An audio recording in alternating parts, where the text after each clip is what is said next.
नमस्कार दोस्तों, क्या हाल चाल? सब बढ़िया, गजब धांसू। जैसा आपने बोला था कि इसके बाद प्रोसेस के बाद जॉइंट बाई के बाद आप हमें बजट और बजटरी कंट्रोल के बारे में बता दीजिएगा।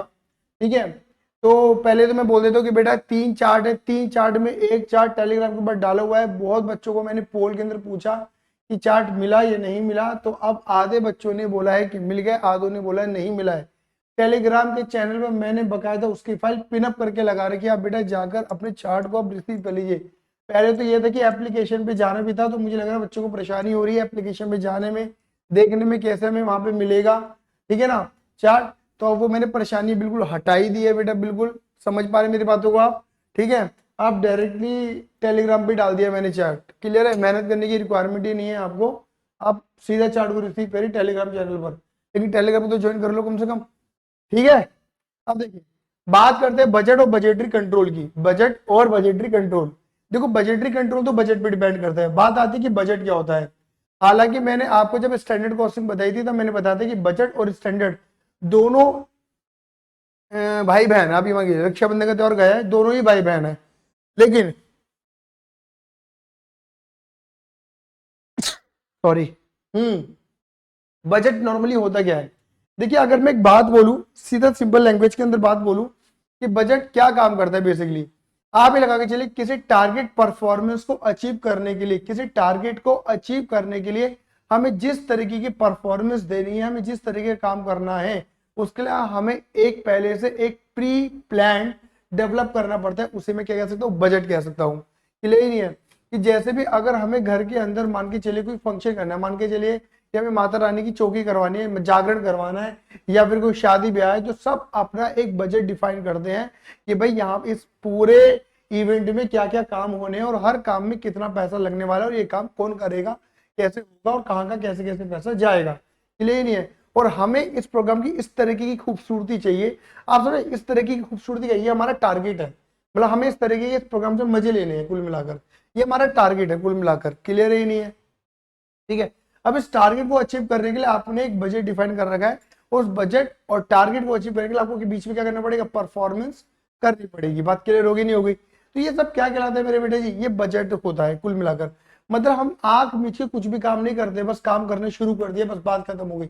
नहीं, काम कैसे करना है, किस समय करना है, कौन करेगा इस काम को, रिस्पॉन्सिबिलिटी कौन लेगा इस काम को करने की, किस रुपए में कितने बजट में करना है, और एक काम होने के बाद कैसा दिखना चाहिए, टारगेट क्या होना चाहिए, ये सब डिफाइन किया जाता है, विच इज कॉल्ड बजट।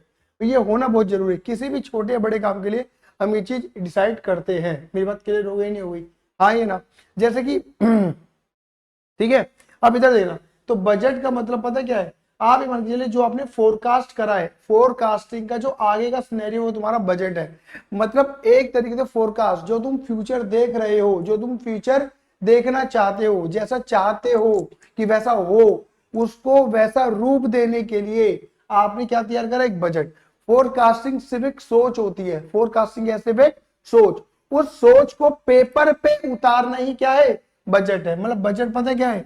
ये डिफाइंड फ्यूचर पीरियड, मतलब एक रिटर्न डॉक फॉर्मेट में डिटेल प्लान होता है। मतलब लिखा हुआ डिटेल फॉर्मेट में, मतलब बिल्कुल तरीके से डिटेलिंग में लिखा हुआ एक डिटेल प्लान है। फ्यूचर, किसी फ्यूचर के पर्टिकुलर पीरियड के लिए लिखा जाता है, मतलब महीने भर के लिए, 2 महीने के लिए, 3 महीने के लिए, साल 2 साल के लिए ये प्लान डेवलप किया जाता है। बात क्लियर हो गई नहीं हो गई? ये कॉन्टिन्यूस प्रोसेस है। कॉन्टिन्यूस मतलब इसका हम रिव्यू करते रहते हैं बार बार। क्लियर नहीं है? बताऊंगा कॉन्टिन्यूस प्रोसेस का मतलब क्या है। चलिए पहले इधर आते हैं। मतलब फोरकास्टिंग एक सोच है, उस फोरकास्टिंग को एक पेपर पे उतार देना क्या है? बजट है। अब देखो दो बातें हैं, जब सोच होती है तो सोच बदल सकती है, तो फोरकास्टिंग के अंदर फ्लेक्सिबिलिटी होती है, सोच बदल सकती है। मतलब जैसा हम भविष्य देख रहे हैं उसमें 19-20 हम कर सकते हैं सोच के अंदर। तो फोरकास्टिंग में फ्लेक्सिबिलिटी होती है, क्योंकि बजट में फ्लेक्सिबिलिटी होती है, क्योंकि डिटेल्ड प्लान है। तो वो क्या करता है? एक ही टारगेट को पकड़ के काम करना शुरू कर देगा। बात क्लियर हो गई नहीं हो गई? हाँ ही ना। लेकिन अगर आप इसे कॉन्टिन्यूस रिव्यू करते रहे, कॉन्टिन्यूसली देखते रहे, तो फोरकास्टिंग के अकॉर्डिंग बजट में भी क्या हो सकता है? जैसे थोड़ी बहुत हमारी सोच चेंज हुई, बजट भी थोड़ा बहुत चेंज हो जाता है। रिव्यू करते रहते हैं। क्लियर? टारगेट थोड़ा सा बढ़ भी सकता है या घट भी सकता है। क्लियर ही नहीं है? मतलब बजट भी चेंज किया जा सकता है। लेकिन अगर आप एक ही बजट को लेके पार करोगे तो सिंगल बजट एक टारगेट के पीछे काम करता है, ये टारगेट के पीछे काम करेगा। बात क्लियर हो गई नहीं हो गई? इसमें 3 शब्द हैं, planning, programming and control. Budget में 3 शब्द आते हैं, पहले प्लानिंग करो, क्या करने का है, कैसे करने का है, सारी बातें पहले प्लान कर लो, फिर प्रोग्रामिंग, उस काम को चालू करो, एग्जीक्यूशन करो, कोऑर्डिनेट करो, डायरेक्शन करो, क्लियर है, एंड देन कंट्रोलिंग, उसको रिव्यू करते रहो, देखते रहो, परखते रहो, ऐसे ऐसे ऐसे। 3 शब्दों में तुम्हारा बजट कंप्लीट हो जाता है। क्या? Planning, programming and control of business activity. Business में होने वाली जो भी एक्टिविटीज है पहले उनकी प्लानिंग कर लो, क्या काम होगा, कैसे होगा, कौन करेगा, कितने में होगा, फिर उस काम को करना शुरू करो, क्लियर है नहीं है, प्रोग्रामिंग करो, एंड देन कंट्रोलिंग। कंट्रोलिंग का मतलब क्या होता है?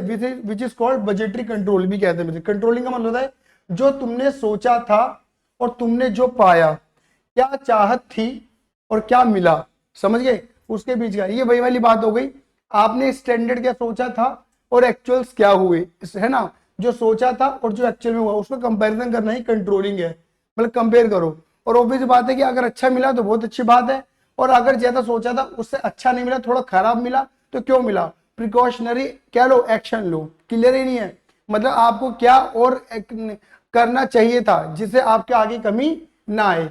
किससे मोहब्बत थी, किससे शादी हुई, समझ गए ना, ये वही वाली बात है, क्लियर ही नहीं है। Which is called budgetary control. आया नहीं आया? तो budgetary control, budget includes budgetary control. Budget बनाने का मतलब कंट्रोलिंग ऑटोमेटिक आ जाती है, क्लियर ही नहीं है।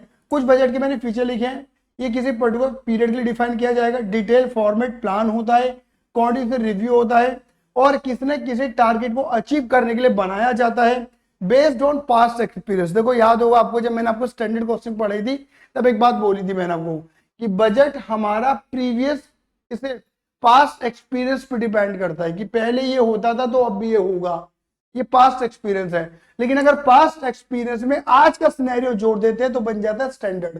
तो स्टैंडर्ड में और बजट में सिर्फ माइनर अंतर है, बजट सिर्फ पास्ट एक्सपीरियंस है, पास्ट एक्सपीरियंस प्लस आज का सिनेरियो स्टैंडर्ड है, तो सिर्फ पास्ट एक्सपीरियंस के ऊपर बेस्ड होता है। ये बैरोमीटर है एक तरीके से हमारी बिजनेस की होने वाली एक्टिविटी का बैरोमीटर, यानी कि ये एक तरीके से जैसे बैरोमीटर होता है ना कि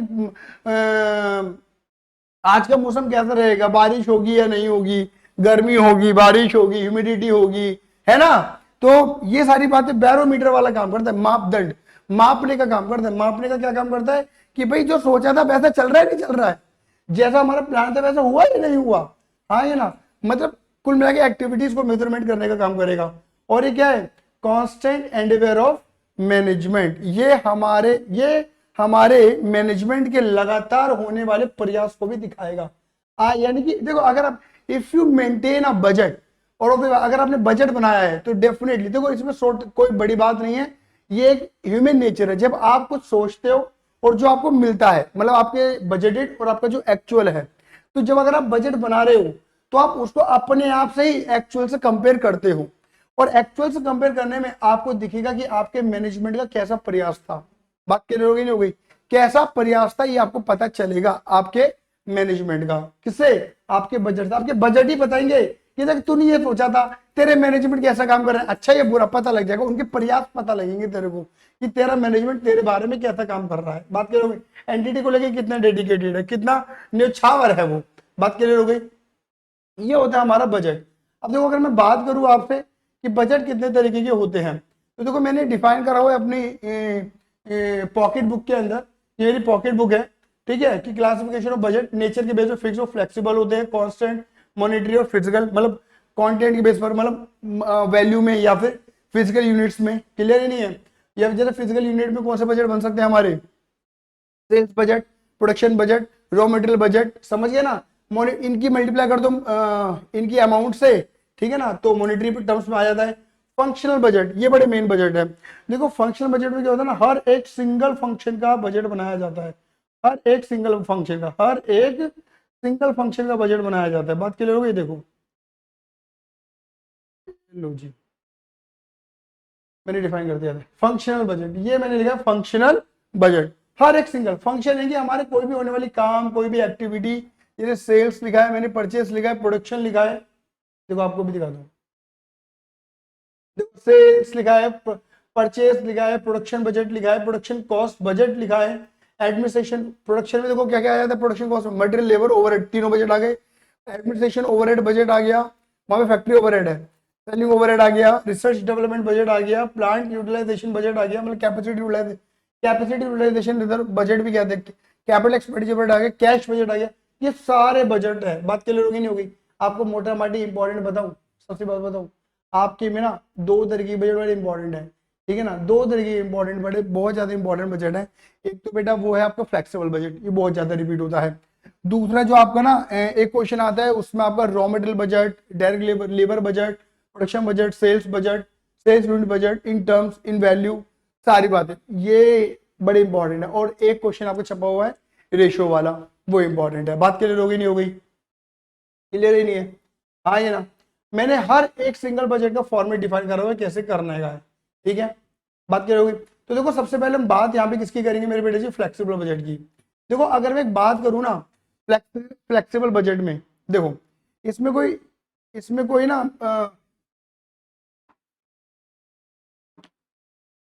घबराने वाली बात नहीं होती है, बड़ा आसान है फ्लेक्सिबल बजट।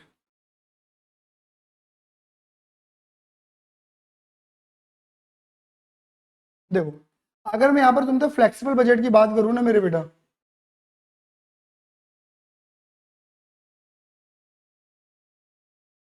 ठीक है, अगर मैं यहाँ पे तुमसे फ्लेक्सिबल बजट की बात करूँ तो फ्लेक्सिबल बजट क्या होता है, ये देखो फ्लेक्सिबल, फ्लेक्सिबल का मतलब पता क्या है कि तुम्हें ना वो ऐसे दे देंगे, तुम्हें कॉस्ट दे देंगे, कॉस्ट एट द रेट, ऐसे दे देंगे 50% कैपेसिटी, ऐसे भी दे सकते हैं, या ऐसे भी दे सकते हैं 50% capacity and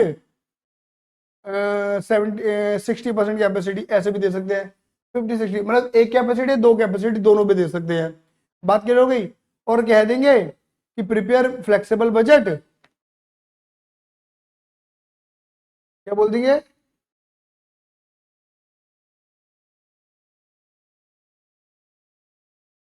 prepare flexible budget, prepare flexible budget, clear है? प्रिपेयर फ्लेक्सिबल बजट एट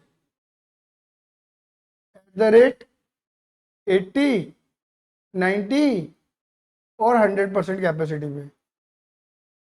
मतलब पता क्या है, और अब इधर देखो, इसमें भी तुम्हें पता क्या करेंगे, तुम्हें दे देंगे तीन कॉस्ट, एक दे देंगे तुम्हें फिक्स कॉस्ट, एक दे देंगे तुम्हें वेरिएबल कॉस्ट, और एक दे देंगे तुम्हें सेमी वेरिएबल कॉस्ट।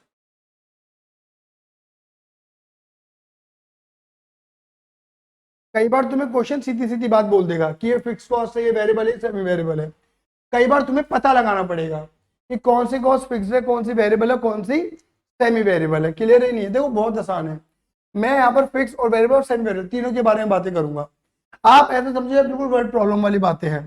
आपको 50-60% पे ऑलरेडी क्वेश्चन दिया जाएगा, तो 80, 90 और 100 पे आपसे पूछा जाएगा कि भैया हमें बना के दिखा दो। क्लियर ही नहीं है? बहुत आसान है, बहुत ज्यादा आसान है। देखो अगर मैं बात करूं ना, जो फिक्स कॉस्ट होगी,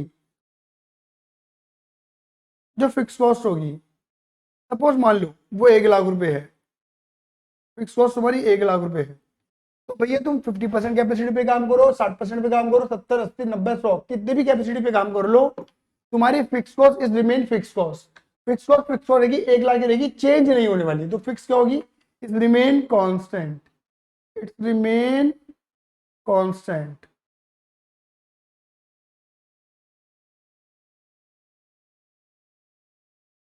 नेवर बी चेंज, इसे चेंज नहीं करने का, ये चेंज होएगी ही नहीं, ठीक है ना। Never be change at any capacity, at any capacity, percentage और प्रोडक्शन लेवल, कितनी भी यूनिट बना लो, फिक्स फिक्स ही रहेगी। लेकिन वेरिएबल अगर है तो वेरिएबल चेंज होगी। जो वेरिएबल कॉस्ट होगी ना वो चेंज होगी। वो कैसे चेंज होगी, जैसे वेरिएबल कॉस्ट है आपकी 2 रुपए पर यूनिट, तो यानी कि तुम ऑब्वियस बात है, अगर तुम 50% पे काम कर रहे हो तो कम यूनिट बना रहे हो, 60 पे काम करो तो ज्यादा बना रहे हो, 70 पे काम करो तो और ज्यादा बनाओगे, 80 पे काम करोगे तो और ज्यादा बनाओगे, 90 पे काम करोगे तो और ज्यादा बनाओगे। तो जितना तुम्हारा प्रोडक्शन बढ़ेगा उतना वेरिएबल बढ़ेगा। बोलो हाँ या ना? It is very with the level of production, it is very the level of production, जितना प्रोडक्शन होगा उतना ये बढ़ेगी। क्लियर ही नहीं है? इसमें एक बात बोलूं मैं आपको, यहां पर देखो, सपोज मान लो 50% 60%, 50% पे हम बनाते हैं 5000 यूनिट, 60% में बनाते हैं 6000 यूनिट। तो मैं कॉमन सेंस पूछता हूँ 80% में कितना बनाओगे? 8000। कॉमन सेंस है। और अगर नहीं निकालना आता तो आप ऐसे निकालो, कैसे कि भाई 50% पे 5000 है, 80% पे कितना होगा? 5000 इंटू 80 डिवाइडेड बाय 50, ऑटोमेटिक आता रहेगा। ऐसे 90 पे कितना होगा, 100 पे कितना होगा? समझे ना? क्लियर ही नहीं है? जो फिक्स्ड है, जो फिक्स्ड है वो कितनी है? एक एक एक। वो किसी भी लेवल पे काम कर रहा है वो सेम रहेगा। लेकिन अगर मैं बोलूं वेरिएबल एट द रुपीज 2, तो 2 per unit, 5 into 2 10,000, 6 into 2 12, 8,000 into 2 16। आप समझ पा रहे हो मेरी बात? क्लियर ही नहीं? क्लियर ही नहीं है? और देखो एक चीज और बोलूं, ये देखो,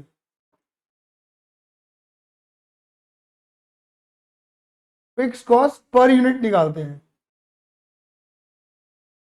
और variable cost per unit. Variable cost per unit तुम्हें पता ही है, 2 2 और 2, ये पता ही है तुम्हें। फिक्स कॉस्ट पर यूनिट कैसे निकालोगे बताओ?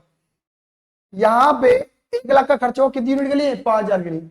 1 लाख का खर्चा कितनी यूनिट के लिए? 5000 के लिए। तो जरा डिवाइड करना, पर यूनिट कितना बैठेगा? 1 लाख डिवाइडेड बाय 5000, ये बैठेगा तुम्हारा 20। 1 लाख डिवाइडेड बाय 6000, ये बैठ गया 16.67। अब यहाँ 1 लाख का खर्चा 6000 के लिए हो रहा है, 1 लाख डिवाइडेड बाय 8000, ये आ गया 12.5। क्लियर है? अब मैं आपको समझाना क्या चाहती हूँ, बस समझना, क्योंकि बड़ा इंपॉर्टेंट है, क्योंकि कई बार हम इन चीज़ों में फंस जाते हैं, इसलिए इंपॉर्टेंट है।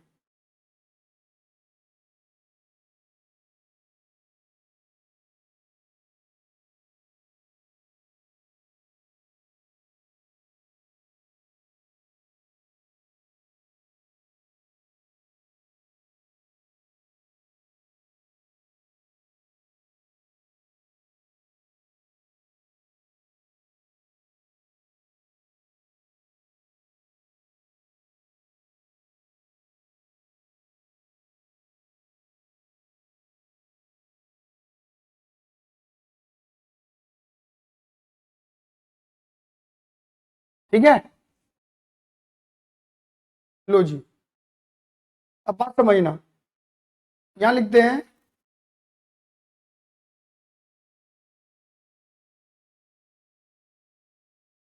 कांस्टेंट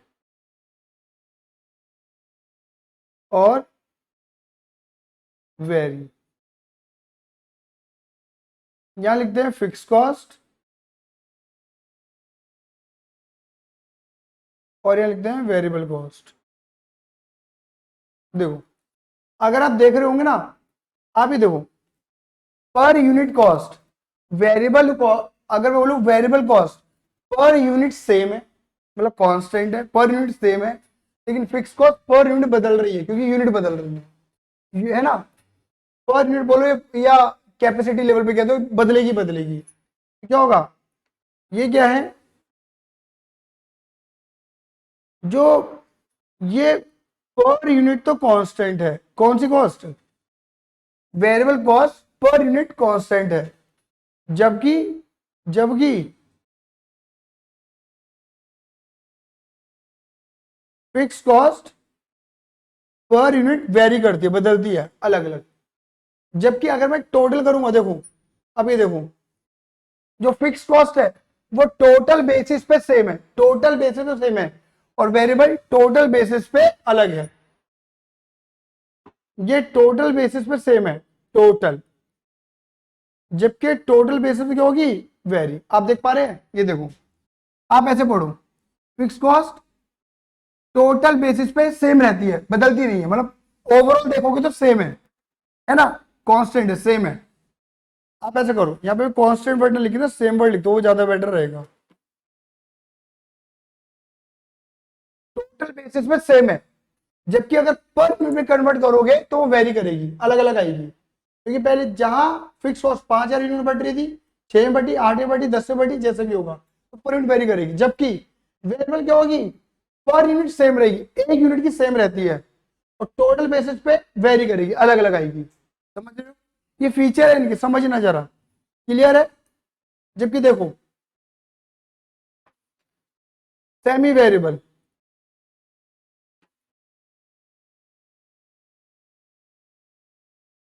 सेमी वेरिएबल कॉस्ट क्या होती है, semi variable cost, semi variable होती है,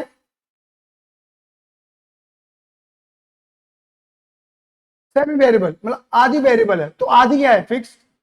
मतलब इसके अंदर दोनों चीजें होती है, फिक्स्ड कॉस्ट भी होती है, और इसके अंदर क्या होती है, वेरिएबल कॉस्ट भी होती है। इसमें फिक्स भी होती है और इसमें वेरिएबल भी होती है। मेरी बात समझ में आई नहीं आई, इसमें फिक्स भी होती है, वेरिएबल भी होती है। इसमें हम क्या करते हैं, इसमें हम वेरिएबल को अलग करते हैं, इसको अलग करते हैं।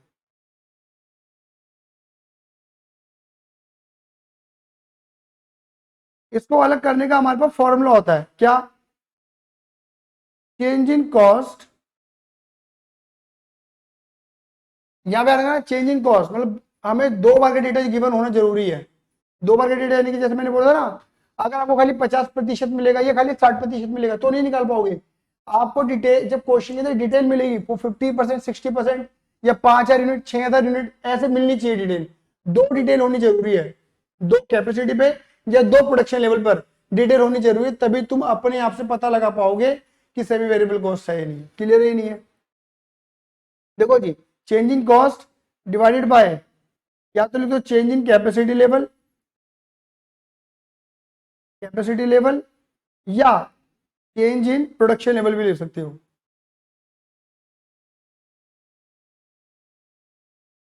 Production unit, production level, clear ही नहीं है। तो ये आपको पता है, इसमें आपको क्या पता चलेगा, ये आपको पता चलेगा एक तरीके से वेरिएबल कॉस्ट पर यूनिट पता लग जाएगा आपको, वेरिएबल कॉस्ट पर यूनिट। क्या मेरी बात समझ में आई या नहीं आई, ठीक है। सर हमें पहले ये तो बताओ, अगर क्वेश्चन हमें सीधे सीधा बता दे सेमी वेरिएबल कॉस्ट है, तो चलो हम फॉर्मूला लगा के वेरिएबल अलग कर लेंगे, फिक्स अलग कर लेंगे। लेकिन हमें आप एक बात बता दीजिए बस,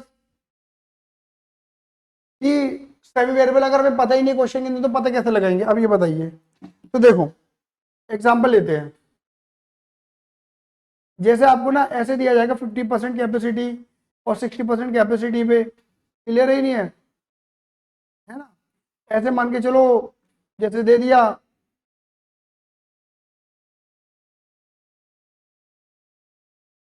इलेक्ट्रिसिटी एक्सपेंस। अब जैसे बिजली का बिल आता है घरों में, जो बिजली का बिल होता है वो सेमी वेरिएबल होता है, क्योंकि उसके अंदर फिक्स पोर्शन भी होता है, फिक्स चार्ज भी होता है, और वेरिएबल भी होता है, जितना आप यूनिट यूज करोगे तो वो सेमी वेरिएबल कॉस्ट है, उसमें फिक्स भी और फिक्स वेरिएबल पार्ट भी है, ठीक है। बात क्लियर हो गई।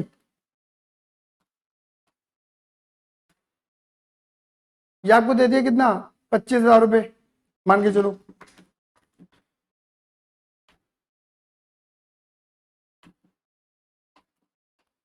और ये दे दिया आपको 28,000 रुपये, ऐसे दे दिया। अब तुम्हारे पास 3 चॉइस है कि ये जो कॉस्ट है, या तो ये फिक्स्ड है, या ये वेरिएबल है, या फिर ये सेमी वेरिएबल है। मेरी बात समझ में आई नहीं आई, या तो ये फिक्स्ड है, ये वेरिएबल है, ये सेमी वेरिएबल है। तो हमें कैसे पता चलेगा ये क्या है, ये बताओ आप। देखो ये फिक्स नहीं है, अगर ये फिक्स होती तो यहां और यहां सेम होती है अमाउंट, 25-25 होता है या 28-28 होता, तो मैं इसे फिक्स कह देता। बात क्लियर हो गई। ये तो रेंट है 10-10, फिक्स है, बात क्लियर होगी नहीं हो गई। इलेक्ट्रिसिटी एक्सपेंस क्या है, ये 25-25 नहीं है, 28-28 नहीं है, तो फिक्स तो नहीं है। तो फिक्स का फीचर क्या होता है, फिक्स का फीचर होता है कि वो टोटल पे सेम होती है, किसी भी लेवल पे काम करो तो सेम ही रहेगी वो। समझ गए? अच्छा, वेरिएबल का पता लगाने का सबसे बड़ा तरीका क्या है कि वेरिएबल जो होता है ना, वेरिएबल वो पर यूनिट सेम होती है, पर यूनिट सेम आनी चाहिए, एक यूनिट की सेम आनी चाहिए। तो तुम क्या करो, जैसे यहाँ 5000 यूनिट दे रखी होंगी तुम्हें, तुम क्या करो, देखो वेरिएबल का पता लगाना है तो if such cost is variable, अगर ये वेरिएबल है, ठीक है ना, तब क्या होना चाहिए, ये पर यूनिट सेम होनी चाहिए।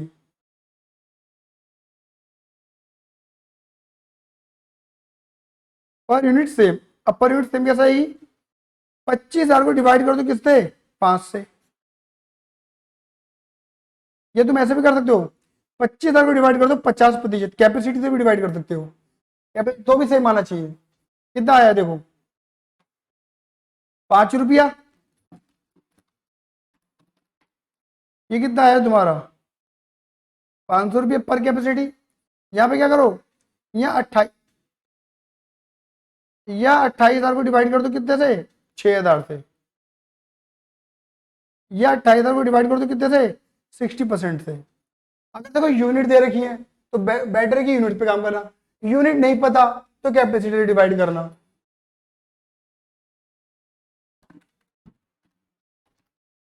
ये आ रहा है तुम्हारा 4.67, यह है आपको 466.67। आप देख पा रहे हैं कि जो पर यूनिट, ये तो 5 आती, ये 500 आती, ये पर यूनिट भी सेम नहीं आ रही है, ये पर यूनिट भी सेम नहीं आ रही है। क्या मेरी बात समझ में आई है, नहीं आई, बोलिए हाँ या ना। ये पर यूनिट भी सेम नहीं आ रही है, क्लियर है मेरी बात, बोलिए हाँ या ना। ठीक है, अगर ये पर यूनिट सेम होती, क्योंकि वेरिएबल का फीचर क्या होता है कि वेरिएबल पर यूनिट सेम होती है, एक यूनिट की सेम आती है, तो यहाँ तो पर यूनिट सेम ही नहीं आ रही, पर यूनिट या पर कैपेसिटी परसेंटेज सेम तो आती, सेम ही नहीं, तो ये वेरिएबल भी नहीं है। तो ना ये फिक्स्ड है, ना ये वेरिएबल है, ना ये फिक्स्ड है, ना ये वेरिएबल, तो क्या है, ये semi variable.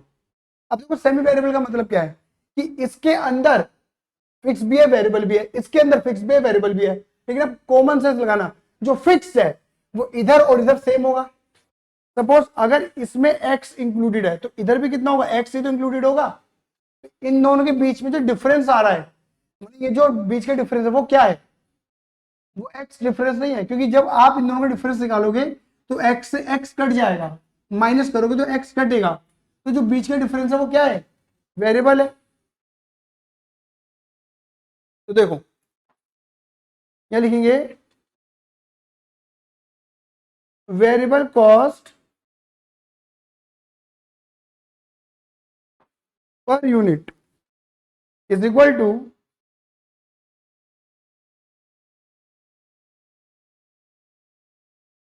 Change in cost. बताओ कितना चेंज आ रहा है, 25 से 28, 3,000 का चेंज आ गया, बोलिए, डिवाइडेड बाय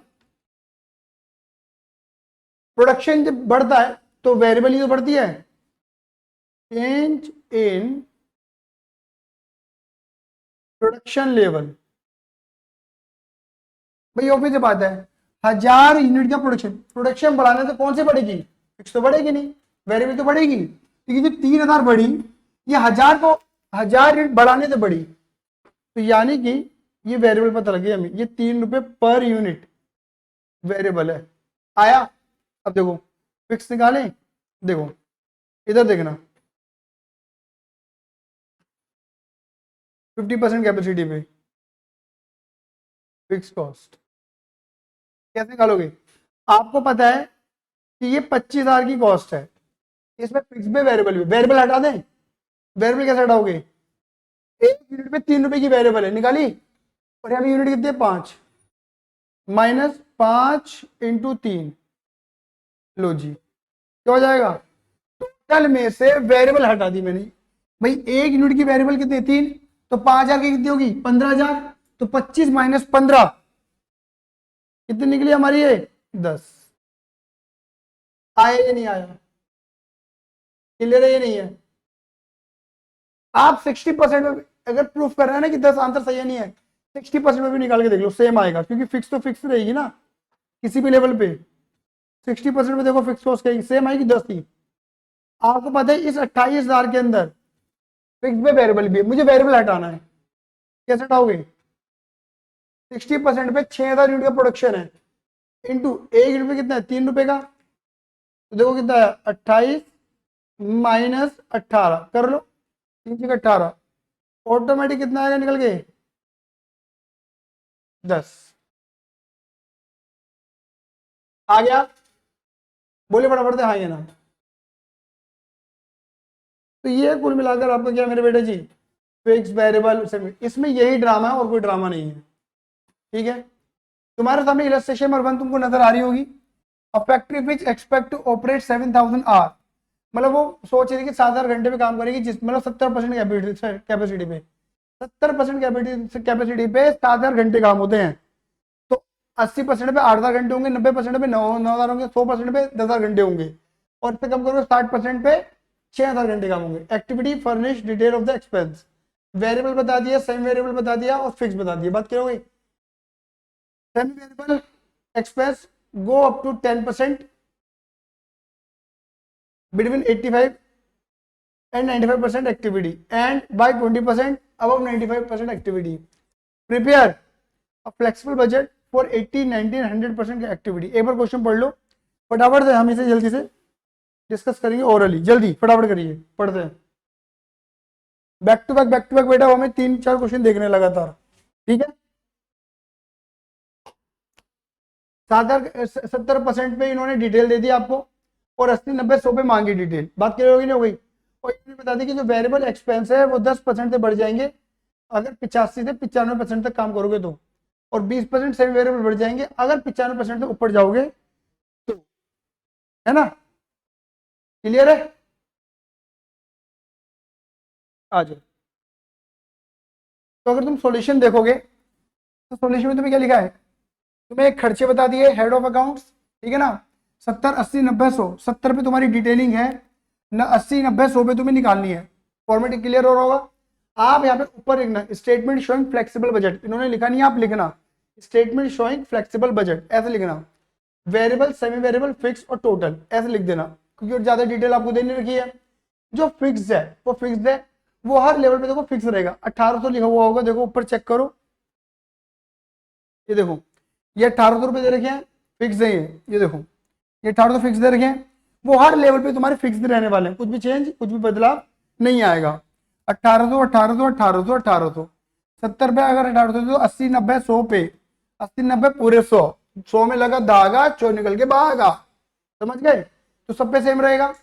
वेरिएबल वेरी करेगा अकॉर्डिंग टू प्रोडक्शन। तो तुम क्या कर सकते हो, देखो सीधी सीधी बात है, 70% पे कितने घंटे काम हो रहा है, 7,000 घंटे। तो देखो पहले इन्होंने बजटेड आर लिख दिए 7,000 घंटे, इस पे 8,000, इस पे 9,000, इस पे 10,000। क्या ये निकलवाने की जरूरत है? आप आराम से निकाल सकते हो। 70% पे 7,000, भैया जिसको नहीं आता बिल्कुल बेसिक तरीके से समझ लो, क्योंकि पता लगे फिर कहो हमें तो आया नहीं, पढ़ाया भी आपने। 70 पे 7,000, तो 80 पे कितना होगा, 70 इंटू 80/70, ऐसी 80 की जगह एक तो 90, यहाँ 100, अपने आप निकल जाएगा ये बजटेड आउट तुम्हारे 70, 8, 9, 10। क्लियर है ये नहीं है? तुम्हें सेमी वेरिएबल, तुम्हें वेरिएबल कॉस्ट कितनी दे रखी है, 1260। तो देखो 1260 दे रखी कितने घंटों की, 7,000 घंटों की, घंटों में निकाल दो कोई दिक्कत नहीं है, 1 घंटे की बता, 7,000 घंटों की 1260 है, तो 1 घंटे की कितनी होगी, 1260 डिवाइडेड बाय 7,000, ये बैठ गया 0.18, बैठ गया 0.18, ये 0.18 है। अब क्या करोगे, कुछ नहीं करना है, 8,000 से मल्टीप्लाई करो 0.18 की, जल्दी करो बच्चों, कितना आ गया, 14 तो 40 निकल कर आएगा।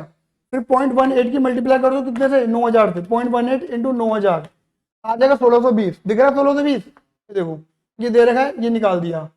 फिर 0.18 की मल्टीप्लाई कर दो 10,000 से, आ जाएगा 1,800। हो गया बेटा? तो हमारा फिक्स भी हो गया, ये हो गया, ये हो गया, ये हो गया। ठीक है, ठीक है। अब सेमी वेरिएबल की बात करते हैं, सेमी वेरिएबल क्लियर ही नहीं है? किसकी बात करते हैं? सेमी वेरिएबल की। देखो यहाँ पे सेमी वेरिएबल के बारे में जैसे बोला वैसा कर देना, और कुछ मत करना, बात क्लियर हो गई। सेमी वेरिएबल के बारे में बोले कि semi variable expense go up, बढ़ जाएंगे कितने परसेंट? 10% से। कब? जब तुम 85 से 95% के बीच में काम करोगे, 85 से 95% के बीच में काम करोगे। तो यानी कि देखो, अगर तुम 70 और 80 तक काम कर रहे हो तो तुम्हारा वही रहेगा मामला, कुछ नहीं बढ़ने वाला, मतलब ये फिक्स्ड है। बात क्लियर हो गई? हो गई। लेकिन अगर तुम 85 से 95% में काम करोगे, देखो अब तुम 90 पे आ गए, 90% क्या है? 85 के ऊपर, 95 से नीचे है, तो 10% बढ़ जाएगा। तो 1200 में 10% ऐड कर दो, कर दो। 1200, हथियार उठाओ, हथियार आपके, हथियार। 1200 प्लस 10%, तो कितना आ जाएगा ये तुम्हारा? 1320। क्लियर है? और कह रहे हैं कि यही तुम्हारा 20% से बढ़ जाएगा। कब? जब तुम 95% से ऊपर जाओगे। अब जब तुम 100% पे काम करोगे तो 20% बढ़ जाएगा। तो 1200 में 20% ऐड कर दो। देखो ये तो हुआ तुम्हारा 1200 में 10% ऐड करा, क्योंकि तुम 85 से ऊपर चले गए। अब 95 से ऊपर जा रहे हो, तो 1200 में कितना ऐड करोगे? 1200 का 20%, 1440। ये आ जाएगा तुम्हारा टोटल कॉस्ट। इन तीनों को ऐड कर देना मेरे बेटा जी। क्लियर ही नहीं है? और कुछ पूछा इन्होंने? फिर प्रिपेयर फ्लेक्सिबल बजट 8, 90, 10% एक्टिविटीज। इन्होंने वैसे रिकवरी रेट मांगा तो नहीं, इन्होंने निकाल दिया है रिकवरी रेट पर आवर। 1 घंटे का रेट निकाल दिया, तो घंटों से डिवाइड कर दिया। ये इसको डिवाइड कर दो 7000 घंटों से, 4260।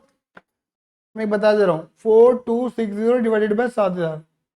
ऐसे ये वाला कैसे निकलेगा? 4440 डिवाइडेड बाय 8000। ऐसे एंड सो ऑन। 0.61, 0.55। समझ गए? क्लियर है? आ गया कंक्लूजन। पढ़िए क्या लिखा है। We notice the recovery rate at 70% activity is 0.61 per our. 1 घंटे का रिकवरी रेट 60 पैसे के आसपास, 61 पैसे है।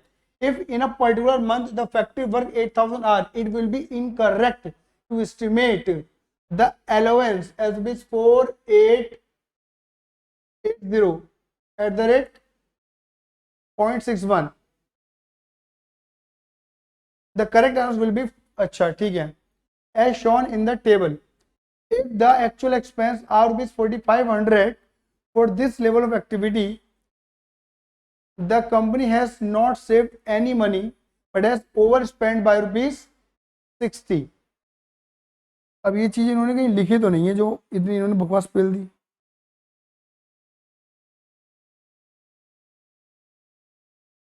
मैं बता दे रहा हूं, इन्होंने अपने आप से कंक्लूजन बनाया है कि भाई 70% पे ये रिकवरी रेट है, और 8000 पे अगर एस्टिमेट करेंगे तो 8000 की मल्टीप्लाई 0.61 से करो। पहले तुम 8000 की मल्टीप्लाई 0.61 से करो, तो ये कहेंगे कि भाई अगर तुम 8000 के लेवल पे काम करोगे, सुनो मेरी बात, मतलब इनका कहने का मतलब है कि 70% पे तुम्हारा रिकवरी रेट आ रहा है 61 पैसे का।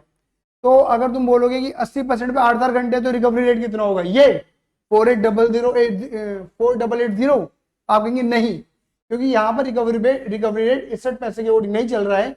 यहाँ पे रिकवरी रेट हमारा जो चल रहा है वो 0.53 के आसपास का चल रहा है, यानी कि 4440 रुपए चलेगा हमारा 80% पे। बात क्लियर होगी नहीं हो गई? फिर कहते हैं कि अगर मान लीजिए अगर हमने खर्चा 80% कैपेसिटी पे इतना हो जाता है, इस लेवल पे हमसे खर्चा, तो हम कहेंगे कि हमने जो रिकवरी करनी चाहिए थी, जिस लेवल पे करनी चाहिए थी बजट के अकॉर्डिंग, उस लेवल पे नहीं हुई है, हमने 60 रुपए एक्स्ट्रा खर्च करे, होने ये चाहिए थे, हुए ये 60 रुपए ज्यादा हुआ, मतलब रिकवरी रेट हमारा बड़ा है।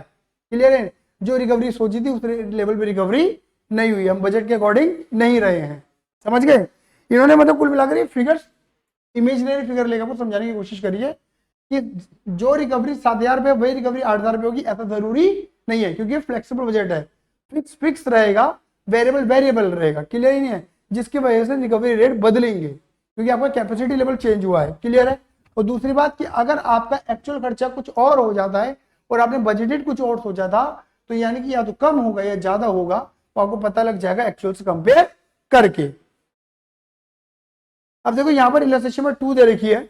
यहाँ पर इन्होंने बता रखा है department of a company X attend sale of rupees 6 lakh. Department दे रखा है कंपनी का 6 लाख रुपए का।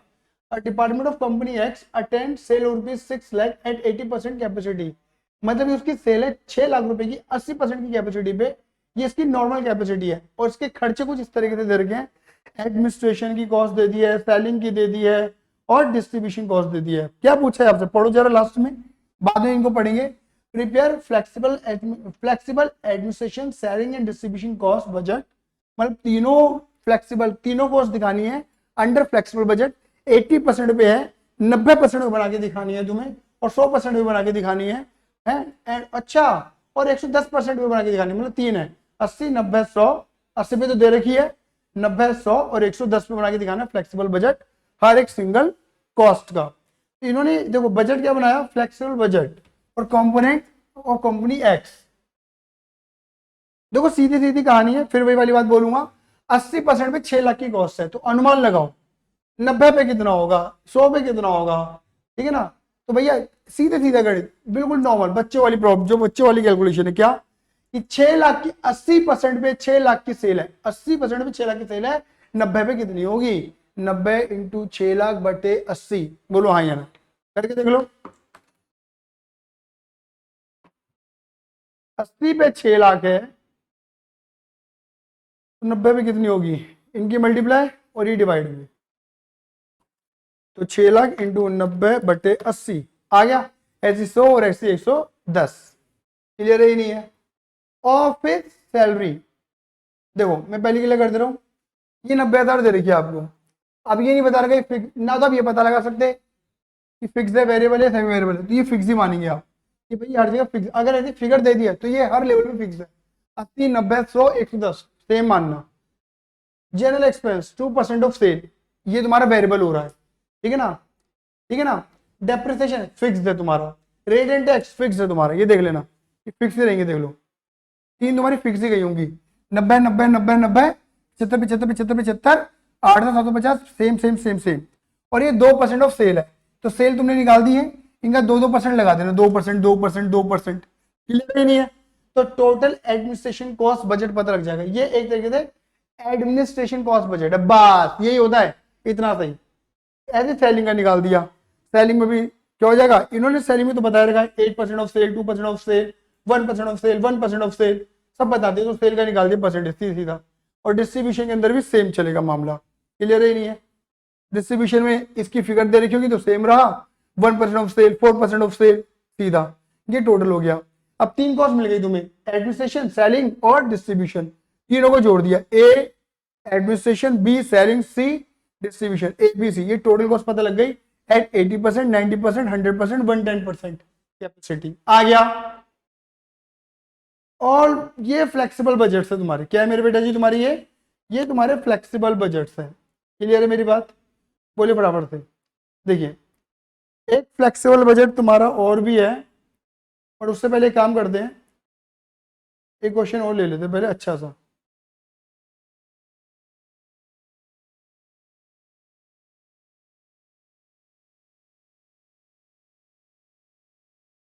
देखो एक बार बता रहा हूं मैं आपको, ये जो प्रोडक्शन बजट आता है, सेल बजट आता है, इसमें कुछ भी नहीं है। इसमें थोड़े से बेसिक फॉर्मूलों को ध्यान में रखो, अपने आप समझ में आएगा तुम्हें। R&D बजट, कैपिटल बजट, कुछ नहीं है। अब देखो जैसे इलस्ट्रेशन नंबर 4 आई है तुम्हारे सामने, ठीक है। इलस्ट्रेशन नंबर 4 क्या लिखा है, a single product company estimate the quarter wise sale. आपको क्वार्टर वाइज सेल दे रखी है for the next year as under. पिछले साल वो किस क्वार्टरली सेल कैसे करेंगे वो बता दिया आपको। 30, 37,500, 41, 250, 40। ऐसे 2 क्वेश्चन है और दोनों करेंगे मेरे बेटा जी, दोनों करेंगे हम। क्लियर ही नहीं है। फ्लेक्सिबल तो तुम्हें क्लियर हो गया होगा ना, ठीक है ना। तो 30,000, 37,500, 41,000, 250, 45,000। क्लियर है। नाउ आगे देखो इन्होंने क्या बोला है, इनको पढ़ते हैं। यहाँ पे लिखा है the opening stock of finish goods, सुनो finish goods, the opening stock of finish goods is 6000 unit and the company expect to maintain the closing stock of finish goods at this. आपको ओपनिंग क्या है वो बता दिया और कितना maintain करना चाहती है क्लोजिंग वो बता दिया at the end of the year. The production pattern in each quarter is based on 80% of sale. भैया प्रोडक्शन पैटर्न पता क्या कहता है कि हम कितना माल बनाएंगे, 80% of sale of the current quarter. जितना करंट क्वार्टर में सेल है उसका 80%, उसका 80% प्रोडक्शन रहेगा और 20% नेक्स्ट क्वार्टर की सेल का रहेगा। मतलब हम जो 100% प्रोडक्शन बनाएंगे ना, 100% प्रोडक्शन जो करेंगे 80% करंट सेल का और 20% नेक्स्ट क्वार्टर की सेल का करेंगे। क्लियर है? ये हमारा सेल बजट पता लगेगा, सेल्स वो भी यूनिट्स में। The company maintain 20% of sale of next quarter as closing stock. Company maintain करती है 20% क्लोजिंग स्टॉक मेंटेन करती है करंट क्वार्टर का। Company maintain 20% sale of next quarter, पिछले क्वार्टर की नेक्स्ट क्वार्टर की सेल का 20% क्लोजिंग स्टॉक रहेगा करंट क्वार्टर में। लैंग्वेज के अंदर मत अटकना, बहुत आसान है, पहले बता के चल रहा हूँ कि मतलब करंट का जो स्टॉक आएगा, क्लोजिंग स्टॉक आएगा, एक क्वार्टर का जो क्लोजिंग स्टॉक आएगा वो नेक्स्ट क्वार्टर की सेल का 20% है। अब समझ आ गई? The opening stock of raw material, ये तो फिनिश गुड्स था, क्लियर ही नहीं है। अब ये रॉ मटेरियल के बारे में बता दिया। Opening stock of raw material in the beginning of the year is 10,000 kg and the closing stock at the end required to be maintain 5,000। ये रॉ मटेरियल है, ये फिनिश्ड है, ये ध्यान रखना, ये रॉ मटेरियल है। कभी कंफ्यूज हो, each unit of finish goods output required, हमें एक यूनिट बनाने के 2 किलो माल की रिक्वायरमेंट होती है। The company propose to purchase the entire annual requirement of raw material in first 3 quarter. Company पहले ही 3 क्वार्टर के अंदर माल परचेज कर लेती है in proportion and at the prices given below. कैसे? मतलब पहले चौथे क्वार्टर में कंपनी कुछ परचेज नहीं करती, 3 क्वार्टर में कि जितने भी रिक्वायरमेंट है 30%, 50%, 30% यहाँ पूरी, जैसे 1 लाख यूनिट चाहिए तो 30,000 यूनिट, 50,000 यूनिट और 20,000 यूनिट ऐसे परचेज कर लेते हैं। और ये रेट रहता है पहले क्वार्टर का, दूसरे क्वार्टर का और तीसरे क्वार्टर का पर केजी का। क्या पूछा है आगे? पूछा है the value of opening stock of raw material in the beginning of the year. आपको बताना है कि ओपनिंग द वैल्यू बताना कुछ नहीं, the value of opening stock of raw material in the beginning of the year. मतलब आपको जो रॉ मटेरियल का ओपनिंग स्टॉक है उसकी वैल्यू बता रही है 20,000 रुपए।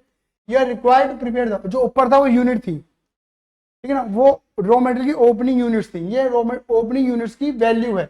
You are required to prepare the following for the next year, you are required to prepare the following for the next year quarter wise. आपको क्वार्टर वाइज ये सारे बजट बना के हमें दिखाने हैं। अब ये क्वेश्चन जो है ना कम से कम तुम्हारा 1 पन्ना खा जाएगा। जब इस तरह के क्वेश्चन आते हैं तो दिल घबराता है, जी मिचलाता है, उल्टी आती है। लेकिन देखिए बच्चे कई बार सोचते हैं कि क्वेश्चन कैसे करें, उनके मन में एक सवाल आता है। तो बेटा मैं आपको पहले बता के चल रहा हूँ कि कॉस्ट अकाउंटिंग के अंदर कोई भी स्टैंडर्ड फॉर्मेट नहीं है। कॉस्ट अकाउंटिंग के अंदर कोई भी स्टैंडर्ड फॉर्मेट नहीं है। मैं 2 राय देता हूँ, आप फॉर्मेट कोई भी यूज कर सकते हो। बस ये ध्यान में रखना मेरे बेटा जी, सामने वाले बंदे को पढ़ के समझ में आना चाहिए कि तुम बताना समझाना क्या चाहते हो। दूसरी बात, अगर तुमको फॉर्मेट नहीं आ रहा है तो आप अपने मॉड्यूल से, अपने स्टडीमेट से, सजेस्टेड आंसर से, आरटीपी से, जो इंस्टीट्यूट ने आपको फॉर्मेट दे रही है उन फॉर्मेट्स को यूज करो। दूसरी बात, अगर इंस्टीट्यूट अलग अलग क्वेश्चन में अलग अलग फॉर्मेट्स का यूज कर रहा है तो कोई दिक्कत वाली बात नहीं है, आप एक इंस्टीट्यूट द्वारा दिए गए एक फॉर्मेट को यूज कर सकते हो। क्लियर ही नहीं है? आप अगर 56 तरह के फॉर्मेट को दिमाग में बिठाओगे तो हो सकता है आपको कंफ्यूजन हो जाए, फिर आप क्वेश्चन को समझ के नहीं रट के जा रहे हो। आप समझ पा रहे हो? तो देखो यहाँ पे सबसे बड़ी बात यह आती है क्वेश्चन को करना कैसे, थोड़ा सा अपने आप से थोड़ा सोचो कि मुझे करना क्या है। इन्होंने पहले क्या पूछा, प्रोडक्शन बजट। तो प्रोडक्शन बजट पूछा है आपसे, तो मुझे क्या करना है, प्रोडक्शन बजट मुझे बनाना है। क्या बनाना है? मैं क्या बनाता हूँ, रॉ मटेरियल नहीं, रॉ मटेरियल तो मैं यूज करता हूँ, मेरे को बनाने का है फिनिश, मेरे को बनाने का है फिनिश। क्लियर ही नहीं है? फिनिश गुड्स बनाने का, फिनिश स्टॉक, तो उसका प्रोडक्शन बजट वो भी यूनिट मांग रहा है। क्लियर ही नहीं है? Production budget. अब ऑब्वियस बात है, या तो मुझे बता दो कि क्या सीधा सीधा तो मैं बता लगा लूंगा, लेकिन इन्होंने मुझे सेल के बारे में बता रखा है। क्या बता रखा है मुझे? सेल के बारे में। प्रोडक्शन बजट सेल के बारे में बता रखा है कि भैया मैं सेल कैसे कैसे करूंगा हर क्वार्टर की। क्लियर ही नहीं है? बहुत आसान है, ये देखो आप, ये देखो एनुअल प्रोडक्शन कैसे रहेगी तुम्हारी, बहुत आसान है। आप एक काम करो, इसको मत देखो। मैं आपसे पूछता हूँ कि बेटा मुझे ना अगर सेल पता लगानी है वो भी यूनिट्स में, तो मैं ऐसा कह सकता हूँ, देखो आपके पास ओपनिंग फिनिश गुड्स कितना था, प्लस आपने कितना फिनिश गुड्स बनाया, माइनस कितना फिनिश गुड्स बच रहा है। बड़ा आसान है, बड़ा आसान है। बोलो हाँ या ना। Sales in unit is equal to opening stock in units plus production in unit minus closing in units. मेरे पे इन्होंने चारों क्वार्टर की मुझे सेल बता दिया है।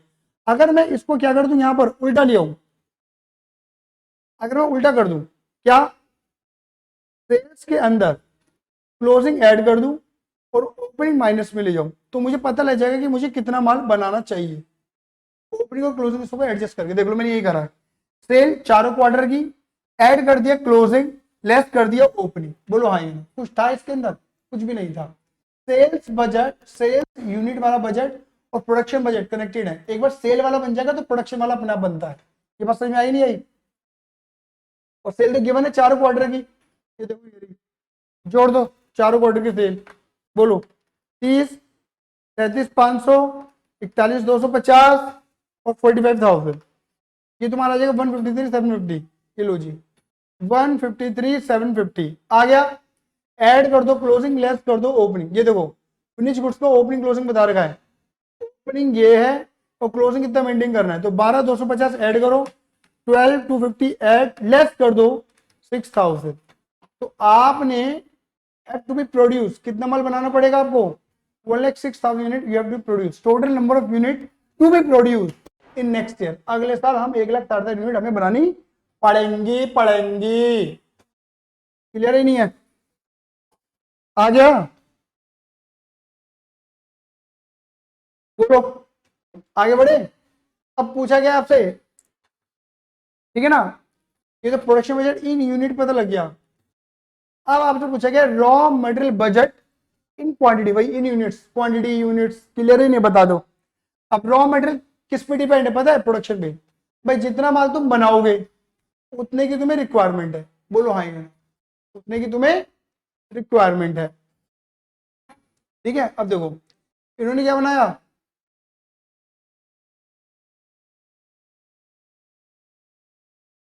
देखो अब इन्होंने प्रोडक्शन बजट बनाया पहले, जैसे इन्होंने मांगा। ये तो टोटल यूनिट पता लग गई। 1,60,000 को कैसे कैसे प्रोड्यूस करेंगे इन्होंने बताया था। आपको सेल दे रखे, ये गिवन है आपको, मैं यहाँ लिख देता हूँ ऊपर टेबल में कि आप चार क्वार्टर में कैसे कैसे, वो तो ओवरऑल प्रोडक्शन बजट था, ये क्वार्टर वाइज है।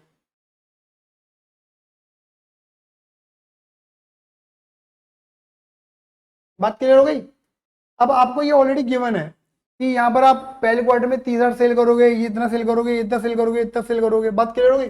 अब सुनना, इन्होंने क्या बोला था कि आप प्रोडक्शन कैसे कैसे करोगे। इन्होंने बोला 80% of current quarter sale, 80% of current quarter sale मतलब 30,000 का 80%, 24,000, और 20% नेक्स्ट क्वार्टर सेल, मतलब इसका इसका 20%। समझ गए? मतलब देखो इसका 20, इसका, इसका। बात क्लियर हो गई? बोलिए हाँ या ना। ठीक है, बोलो हाँ या ना। और ये क्या है, ये इसका 80% है। समझ गए? इसका 80%, इसका 80%, इसका 80%, इसका 80% और 20% नेक्स्ट नेक्स्ट क्वार्टर में सेल का। ठीक है। और यार क्लोजिंग तुम्हें दे रही है 12,250, क्योंकि क्लोजिंग का मतलब है at the end of the year, और at the end of the year का तुम्हें क्लोजिंग कितना दे रखा है? 12,250। क्लियर है? ये लाइन बड़ी कीमती है यहां पर, ये देखना। The company maintain 20% of sale of next quarter as closing stock of current quarter. देखना बहुत इंपॉर्टेंट है। मतलब नेक्स्ट क्वार्टर की सेल का, सुनो, क्लोजिंग स्टॉक कितना है? नेक्स्ट क्वार्टर की सेल का 20% क्लोजिंग स्टॉक है। ध्यान रखना, यानी कि हमारे पास ये जो क्लोजिंग स्टॉक है ना, भाई ऑब्वियस बात है क्लोजिंग स्टॉक क्या होगा? Eight the end of the year. Eight the end of the year का मतलब क्या? बिल्कुल लास्ट क्वार्टर। मेरी बात समझ पा रहे हैं नहीं समझ पा रहे हैं? ये देखना जरा, चार क्वार्टर होते हैं, 1, 2, 3, 4। आपका यहाँ पे जो क्लोजिंग स्टॉक है 12,250, तो क्या है? नेक्स्ट क्वार्टर, नेक्स्ट क्वार्टर की सेल का 20%। क्लियर ही नहीं है। नेक्स्ट क्वार्टर की सेल का 20%, क्लियर ही नहीं है। ये है क्लोजिंग स्टॉक, क्लियर ही नहीं है। अब इधर देखो, इनका जो प्रोडक्शन लेवल है वो क्या है, इसके बाद वाला क्वार्टर मुझे नहीं पता। देखो जैसे यहाँ पे next quarter next quarter next quarter पता है, इसके बाद वाला क्वार्टर नहीं पता, नहीं तो ये आ जाती है। लेकिन नेक्स्ट क्वार्टर का जो 20% है मुझे दे रखा है क्लोजिंग स्टॉक, कितना है 12,250, यही क्लोजिंग स्टॉक है और यही हमारा प्रोडक्शन लेवल के अंदर भी आएगा। बात क्लियर हो गई, बोलिए हाँ या ना। एक बार दोबारा बोल दूं, नेक्स्ट क्वार्टर की सेल का 20% क्लोजिंग स्टॉक है और नेक्स्ट क्वार्टर की सेल का 20% हम प्रोडक्शन भी कर रहे हैं, तो यही क्लोजिंग स्टॉक है at the end of the year. और यही यहां पर फोर्थ क्वार्टर का प्रोडक्शन भी है, 20% प्रोडक्शन, क्लियर है। अब इनको जोड़ दो, दिस दिस, ये कितना आ गया तुम्हारा 31,500, 38,250, 42,000, 48, इनको जोड़ो 1,60,000 यूनिट प्रोड्यूस होंगी हमारी, 1,60,000 यूनिट प्रोड्यूस होंगी, जो तुमने ऊपर निकाला भी है एक साथ प्रोड्यूस होंगी। बट कैसे कैसे प्रोड्यूस होंगी वो आपने ये निकाला गया, ऐसे ऐसे ऐसे ऐसे प्रोड्यूस होंगी। अब निकालना है raw material consumption quantity budget. Raw material budget क्या दो आप इसे, यूनिट टू बी प्रोड्यूस ऊपर निकाल दिया, हर क्वार्टर की कितनी कितनी यूनिट आप प्रोड्यूस करने वाले हो, कितनी कितनी यूनिट प्रोड्यूस करने वाले आपने निकाल दिया, टोटल 160। और हर यूनिट को बनाने में कितना किलो माल चाहिए, 2 kilo 2 kilo 2 kilo 2 kilo 2 kilo, तो आपको इतना रॉ मटेरियल रिक्वायरमेंट है। इसे यूसेज बजट भी कहते हैं, कंजम्पशन बजट भी कहते हैं। सुनो, रॉ मटेरियल परचेज बजट नहीं मांगा आपसे, रॉ मटेरियल कंजम्पशन बजट मांगा है, दोनों में अंतर है। कंजम्पशन कितना यूज करोगे, भाई इतना माल बनाएंगे तो इतना यूज करेंगे, 2 से मल्टीप्लाई कर दिया, क्लियर ही नहीं है। इसे यूसेज बजट भी कहते हैं, रॉ मटेरियल यूसेज बजट, कितना यूज करोगे, तो टोटल हमें 3,20,000 माल यूज करेंगे। सवाल है रॉ मटेरियल परचेज बजट, अब परचेज कितना करोगे, तो देखो सीधा सिंपल बात है। देखो मैं यूसेज कैसे निकाल सकता हूं, मैंने कितनी यूज करी, दिमाग लगाओ कि मेरे पे पहले से कितना रॉ मटेरियल था, कितना मैंने बाय करा और कितना बच रहा है।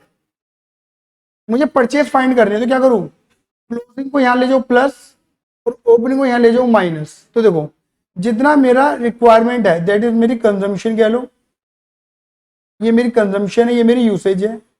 3,20 जो कि मैंने निकाली, देखो ये रही। क्लोजिंग रॉ मटेरियल इन्होंने बता रखा है 5 और ओपनिंग में बता रखा है 10, देखो ये रहा दूसरे पैराग्राफ में, ओपनिंग है 10 और क्लोजिंग है 5, क्लियर है। ये बात क्लियर हो गई, कितना आ गया 3,15,000, ये बात क्लियर हो गई, 3,15,000 मटेरियल टू बी परचेज। हमें 3,15,000 यूनिट परचेज करनी है, क्लोजिंग ऐड कर दी, ओपनिंग लेस कर दी, बात क्लियर हो गई। अब परचेज कैसे कैसे करनी है और किन किन रेटों पे करनी है, तो देखा raw material purchase budget in value, ये दो purchase budget in quantity in value. इन्होंने बोला है कि हम 3 क्वार्टर में परचेज कर लेते हैं, 30%, 50% और 20%, लेकिन इन्होंने लिखा है तीनों क्वार्टर। क्वार्टर 1 2 3 रिक्वायरमेंट जो है 30%, 50%, 20%, तो जितना भी है 3,15,000 का 30% यहाँ खरीदेंगे, 3,15,000 का 50% यहाँ खरीदेंगे, 3,15,000 का 20% यहाँ खरीदेंगे। और किन रेटों पे, ये रहे रेट 2 3 और 4। देखो फॉर्मेट बहुत आसान है, क्वार्टर लिखे, परसेंटेज लिखी, ठीक है ना, कितनी कितनी परसेंट करेंगे वो रेट और मल्टीप्लाई कर दिया, तो ये आगे परचेज बजट। टोटल हम तीनों क्वार्टर में 9,13,500 9,13,500 का माल परचेज करेंगे, क्लियर है। आ गया। उसके बाद देखिएगा लास्ट इन्होंने क्या पूछा है,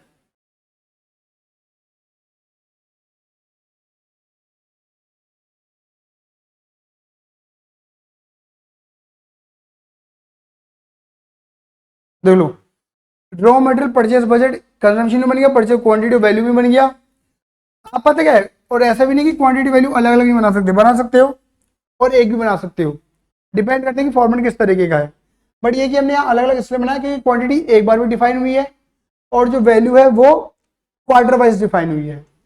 फिर स्टोर लेदर बना दो, price store leather card for raw material using FIFO method. वही स्टोरेज नहीं बनाते थे फीफो लिफो में, फाउंडेशन में सीखा था तुमने, वही चीजें बनानी है बेटा। आज कुछ नहीं है, ठीक है। क्वार्टर वाइज है, first quarter, second quarter, third quarter और फोर्थ क्वार्टर। पहले एक क्वार्टर कंप्लीट करेंगे, दूसरे क्वार्टर पे आएंगे। बात क्लियर हो गई, ये ध्यान में रखना। आपके पास पहले क्वार्टर में रॉ मटेरियल कितना था, 10,000 किलो था, लिखा हुआ है ओपनिंग और क्लोजिंग का 5, ठीक है ना। यहाँ देखो क्लोजिंग 5 बचेगा, ये देखो फोर्थ क्वार्टर बचेगा, लेकिन ये शुरुआत है, ये साल की एंड है, ठीक है। क्योंकि पहला क्वार्टर साल की शुरुआत और आखिरी क्वार्टर साल का एंड, ठीक है। ओपनिंग और ओपनिंग स्टॉक की वैल्यू भी दे रखी है, 20,000 रुपये दे रखी थी, यानी एक्चुअल में रेट कितना पड़ रहा है, 20 डिवाइड बाय 2 डिवाइड बाय 10, 2 रुपये का पड़ गया। क्लियर है। परचेज कितना करा पहले क्वार्टर में, देखो ये रहा पहले क्वार्टर में। यहाँ पे देखो आपको थोड़ा तिरछा देखना पड़ेगा, 94,500 का परचेज करा 2 रुपये के अकॉर्डिंग, मतलब 189 का जब आपका परचेज आ गया, 94,500 2 रुपये के अकॉर्डिंग। और कंजम्पशन कितनी हुई पहले क्वार्टर में, देखो ये कंजम्पशन है,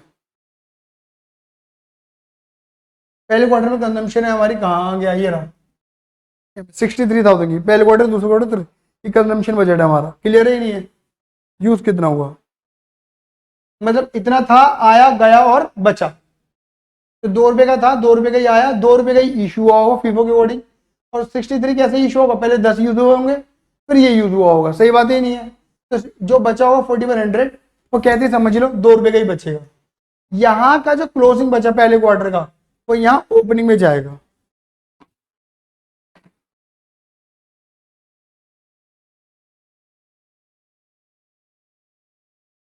देख लो, फिर यहाँ आपने क्या करा, परचेज करा। यहाँ पे कितना परचेज हुआ, 157,500 3 रुपए के अकॉर्डिंग, 157,500 3 रुपए के अकॉर्डिंग। और कंजम्पशन कितना हुआ, यहाँ कंजम्पशन हुआ तुम्हारा 76,500। अब देखो 76,500, अब 76,500 कैसे कंजम्पशन होगी तुम्हारी, ये देखना जरा। पहले 76, देखो यहाँ पे 76,500 की कंजम्पशन है, तो पहले तो 41,500 पहले वाला फीफो के अकॉर्डिंग पहले यूज होगा, तो 76,500 माइनस 41,500 पुराना माल यूज हुआ, और 35 यहां से यूज होगा।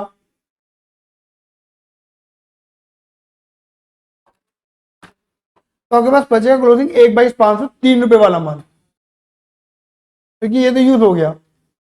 तो यहाँ का जो क्लोजिंग होगा वो यहाँ पे ओपनिंग में जाएगा। फिर भाई कहानी शुरू हो गई, कंजम्पशन कितना है, परचेज कितनी हुई, 4 रुपए के अकॉर्डिंग हुई, फिर बाय परचेज 84,000 वाला माल यूज हुआ, पहले 3 रुपए वाला माल यूज होगा 3 के अकॉर्डिंग, पहले ये वाला माल कितना बचा भाई, थोड़ा सा 1/22,500 में से खाली कितना यूज हुआ, 84, ये बात ही नहीं है। 38,500 3 रुपए वाला बचा, और 63 तो पूरा ही माल बच गया 4 रुपए वाला, ये हमारा क्लोजिंग है। तो ये क्लोजिंग यहाँ ओपनिंग बन गया। यहाँ परचेस कुछ थी नहीं, क्योंकि फोर्थ क्वार्टर में कोई परचेस नहीं है, कंजम्पशन है। यहाँ पे कंजम्पशन कितनी है, ये 96,500 की कंजम्पशन है। तो पहले 96,500 में 38,500 थे, ये यूज हुए 3 रुपए वाला माल, और बाकी 58,000 4 रुपए वाला माल यूज हुआ। तो बचा कितने तुम पे, खाली 5,000 वाला माल बचा 4 रुपए के अकॉर्डिंग। इनकी क्लोजिंग स्टॉक की वैल्यू कितनी है, ये यहां पर अगर ये बोल देता ना कि क्लोजिंग स्टॉक की वैल्यू निकाल के दिखाओ, क्लोजिंग स्टॉक की वैल्यू निकाल के दिखाओ, तो भी आपको कुछ इस तरीके से काम करना पड़ता। देखिए फीफो में क्लोजिंग स्टॉक की वैल्यू निकालना बहुत आसान है। आपने इन्वेंट्री वैल्यूएशन के अंदर पढ़ा होगा कि फीफो के अंदर क्या होता है कि पहला माल पहले आउट हो जाता है, इनकी हमारे पास जो माल बचता है वो लेटेस्ट यूनिट से बचता है। तो हमारी जो लेटेस्ट यूनिट है जो सबसे बाद में आई है वो ये वाली है, जो सबसे बाद में आई है वो 63,000 वाली है, और 5,000 जो बची रही वो यहीं से ही बची रही होंगी। आया नहीं आया 4 रुपए वाली, वेटेड में लीफो में दिक्कत आती है, फीफो में दिक्कत नहीं आती है, हम सीधा क्लोजिंग स्टॉक की वैल्यू पता लगा सकते हैं, अमाउंट पता लगा सकते थे, 12,000 इंटू 4 20,000 रुपए। इन्होंने तो खैर स्टोर लेजर मांगे तो बनाना पड़ा हमें। क्लियर है? ये भी एक बड़ा बेहतरीन सा क्वेश्चन है, इसे भी हम डिस्कस करने वाले हैं। ठीक है, बात क्लियर हो गई? तो कुल मिलाकर अगर मैं बताऊं तो इस क्वेश्चन की जो बारीकी थी वो कहां पे थी कि जो फोर्थ क्वार्टर में जो प्रोडक्शन लेवल निकालना था कि प्रोडक्शन कैसे निकाल रहे हैं, 80% of current quarter, 20% of next quarter. तो 20% ऑफ नेक्स्ट क्वार्टर का एक हिंट दे रखा है हमें कि 20% ऑफ नेक्स्ट क्वार्टर जो है ना वही हमारा क्लोजिंग स्टॉक है, तो वही हमारा प्रोडक्शन ये लेवल भी है। ठीक है ना, फोर्थ क्वार्टर में। एक तो ये हमारा हिंट था।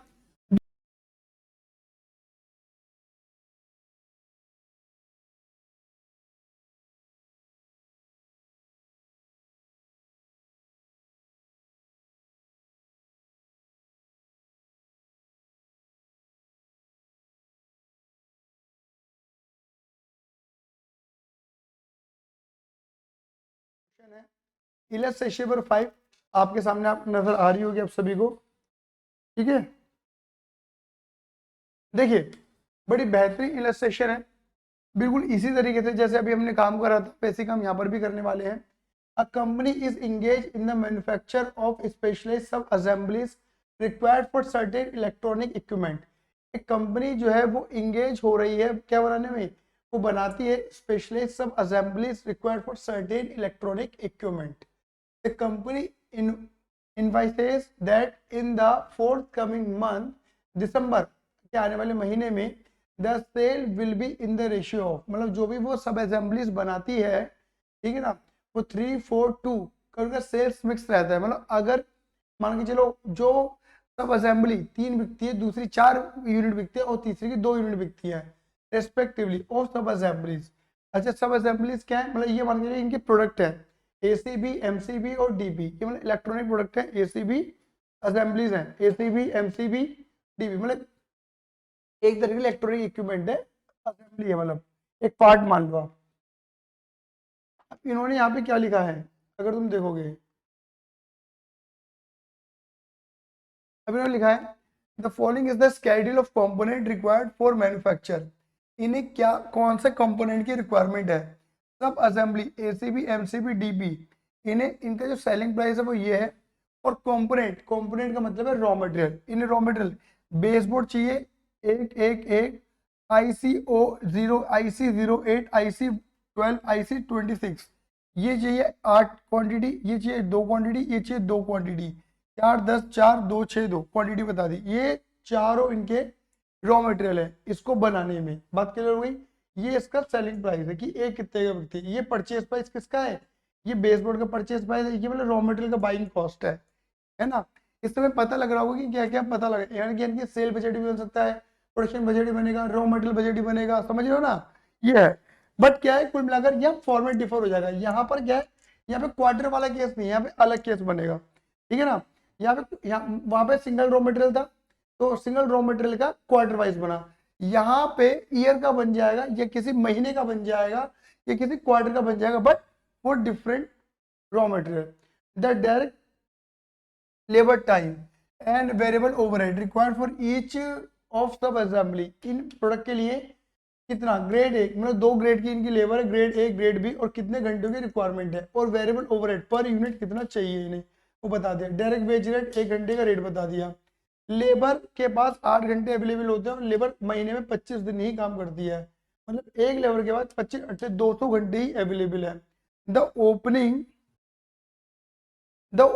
Stock and the opening stock of सब असेंबलीज एंड कंपोनेंट, मतलब ये कंपोनेंट का ओपनिंग स्टॉक बता दे दिसंबर के महीने में, सब असेंबलीज का मतलब प्रोडक्ट का और उनके कंपोनेंट का। कंपोनेंट कितने थे, मतलब रॉ मटेरियल 4 थे, उनका ओपनिंग स्टॉक इन्होंने बता दिया है। The opening stock of sub assembly and component. Fix overhead इन्होंने बता दिया, फिक्स ओवरहेड कितना आएगा 7,57,200 for the month and the monthly profit 12 lakh has been set, मतलब 12 लाख रुपए का इनका प्रॉफिट सेट कर रखा है, मतलब टारगेटेड प्रॉफिट इनका ये नहीं करना है मंथली प्रॉफिट, और फिक्स ओवरहेड मंथ के इतने हैं। चलो जी, आप देख रहे हैं ये कम से कम 1.5-2 पेज खा जाएगा ये क्वेश्चन तुम्हारा। क्लियर ही नहीं है? अब ऐसे क्वेश्चन को देख के दिल तो घबराएगा ही ना यार, दिल तो बच्चा ही ना यार। ठीक है, the company is eager, company चाहती, eager for reduction of closing inventory, company की मतलब बहुत चाहत है कि वो क्लोजिंग इन्वेंट्री, क्लोजिंग को घटाना चाहती है for the month of December के महीने में, सब असेंबली का भी और कंपोनेंट दोनों का घटाना चाहती है by 10% of quantity as compare to opening. मतलब जितना ओपनिंग है ना, तो क्लोजिंग स्टॉक कितना चाहती है, मतलब बजटेड, तो चाहने का मतलब बजटेड, चाहती कितना है 10% कम क्लोजिंग स्टॉक है। मतलब क्लोजिंग स्टॉक के बारे में पता लग गया, बस जो ओपनिंग है ना 10% लेस कर दो, क्लोजिंग पता लग जाएगा। Prepare the following budget for the month of December, कह रहे मंथ दिसंबर के महीने के बजट बना के दिखा दो। कौन कौन से बजट मांग लिए, बजट मांग लिए, सेल्स बजट बता दो, सेल्स बजट क्वांटिटी भी और वैल्यू भी, प्रोडक्शन बजट क्वांटिटी भी, कंपोनेंट यूसेज मतलब consumption, raw material usage, raw material consumption budget quantity, raw material purchase budget, raw material purchase budget, अच्छा purchase budget quantity and value, और man power budget showing, man power का मतलब है labour, man power budget showing the number of worker, number of worker कितने requirement है and the amount of wages payable, ठीक है ना, और कितने वर्कर रिक्वायरमेंट है और कितना हम उन्हें वेजेस पे करेंगे। वेजेस रेट दे रखा है ना इन्होंने, वेजेस रेट है डायरेक्ट वेजेस पर आवर, ठीक है ना, डायरेक्ट वेजेस पर आवर का हमें दे रखा है इतना 5 और 4, ठीक है। चलो तो भैया पहले हम बात करेंगे किसकी, देखो यहाँ पर हमें बात करनी है सेल्स बजट की। पहले ना बुद्धि का प्रमाण लगाते हैं, क्या सेल्स बजट बनाने के लिए हमें सेल्स से रिलेटेड कुछ इंफॉर्मेशन दी गई है। पहले ये देखते हैं, sale sale sale sale, sale के बारे में पूरे में कहीं नहीं बोला इन्होंने। जैसे पहले बोला होता है कि क्वार्टर की सेल दे रखी है, तो हमने क्वार्टर की सेल का यूज करके बात को मना लिया था, सेल के बारे में गिवन था, तो वहाँ सेल बजट की हमें रिक्वायरमेंट थी, सीधा प्रोडक्शन बजट बनाया था। ये हमें सेल निकालनी पड़ेगी। अब ऑब्वियस बात है बजटेड सेल कैसे निकालें, भाई ऑब्वियस बात है बजटेड सेल कैसे निकाली जा सकती है। यहाँ पर हमें दो इन्फॉर्मेशन गिवन है। आपको याद है, आपको मैंने जब मार्जिनल कॉस्टिंग पढ़ाई थी, तो मार्जिनल कॉस्टिंग के अंदर मैंने आपको बताया था एक तरीके से डिजायर्ड प्रॉफिट वाला, जिसमें कि हम कितनी, हमें डिजायर्ड प्रॉफिट कितना चाहिए या फिर सेल कितनी होनी चाहिए। तो यहाँ पे देखो फिक्स ओवरहेड हमें दे रखे हैं और हमें प्रॉफिट दे रखा है, क्लियर है। यानी कि अगर मैं फिक्स ओवरहेड और प्रॉफिट को ऐड कर दूं, तो आपको पता है contribution is equal to overhead fix, मतलब फिक्स खर्चा plus profit is equal to हमारा कॉन्ट्रीब्यूशन आ जाएगा, मतलब डिजायर्ड कॉन्ट्रीब्यूशन की कितना हमें कॉन्ट्रीब्यूशन चाहिए, जिससे हमारी ये भी कवर हो जाए और हमारा डिजायर्ड प्रॉफिट भी आ जाए, क्लियर ही नहीं है। और उसे मैं डिवाइड कर दूं कंट्रीब्यूशन पर यूनिट से, तो मेरी सेल पता लग जाएगी कि मेरी सेल कितनी क्वांटिटी की होनी चाहिए। अब देखो अगर मैं अंदाजा लगाऊं, तो मेरे को ना सेलिंग प्राइस दे रखा है, मेरे को सेलिंग प्राइस दे रखा है ये, और ऑब्वियस ही बात है मेरे को वेरिएबल कॉस्ट पता लग जाएगी। एक तो इनकी वेरिएबल कॉस्ट है, ये रॉ मटेरियल जो लग रहा है, और एक लेबर का वेरिएबल कॉस्ट है, क्लियर ही नहीं है। तो ध्यान से देखना, यहाँ पर मैं तुमको समझाने की पूरी कोशिश करने वाला हूँ। ये देखो statement showing calculation of contribution, भैया मैं कॉन्ट्रीब्यूशन निकालने वाला हूँ, क्लियर ही नहीं है। बेटा मेरे प्रोडक्ट कितने, 3, एएसबी एमसीबी और डीपी, एएसबी एमसीबी और डीपी टोटल आ गया। सेलिंग प्राइस मुझे दे रखा है, अभी मैंने पढ़ाया था ना 520, 500, 350, ये दे रखा है। देखो सेलिंग प्राइस यहाँ दे रखा है आपको, ये रहा सेलिंग प्राइस 520, 500 और 350। अब लेंगे वेरिएबल कॉस्ट, सेलिंग में से सेलिंग पर यूनिट में से वेरिएबल कॉस्ट पर यूनिट हटा दो, तो वेरिएबल कॉस्ट पर यूनिट कितनी बैठेगी। देखो यहाँ पे बेस बोर्ड कितना लग रहा है, एक एक एक, और एक बेस बोर्ड का प्राइस कितना है 60। तो यानी कि जो बेस बोर्ड नाम का जो कंपोनेंट है, जो रॉ मटेरियल है, वो हर किसी में कितना लग रहा है 60, मतलब एक यूनिट, मतलब 60 रुपए का, 60 रुपए का, 60 रुपए का। जबकि यहाँ पर देख रहा IC08 20 रुपए की एक है, यहाँ कितनी लग रही है 8। तो देखो यहाँ पे तुम्हें क्या करने का है, यहाँ देखना, यहाँ तुम्हें क्या करने का है 8 × 20, 2 × 20, 2 × 20। अगर तुम बुद्धि का प्रयोग करोगे तो कितना बैठेगा, 8 दूनी 16, 160, 40, 40, ये बैठेगा तुम्हारा, क्लियर है। अब देखो मैं तुम्हें दिखाता हूँ, ये देखो, देखो 60 60 60, 160, 40 40, बात क्लियर हो गई। ऐसे ही IC12, IC26 कैसे, ये देखो IC12 कितनी 4, ये यहाँ 4 यूनिट चाहिए, यहाँ 10, यहाँ 4 है, कितने रुपए की 12, तो यहाँ 12 से मल्टीप्लाई कर दो, कितने कितने रुपए के लगेंगे, 12 12 12, 12 चौक 48, 120, 12 चौक 48, 48, 120, 48, और यहाँ कितना बैठेगा, यहाँ 8 से मल्टीप्लाई कर दो, 8 8 और 8, ये 64, ये 64 और ये 16, क्लियर ही नहीं है। लो जी बिल्कुल सेम आ गया, देखो 16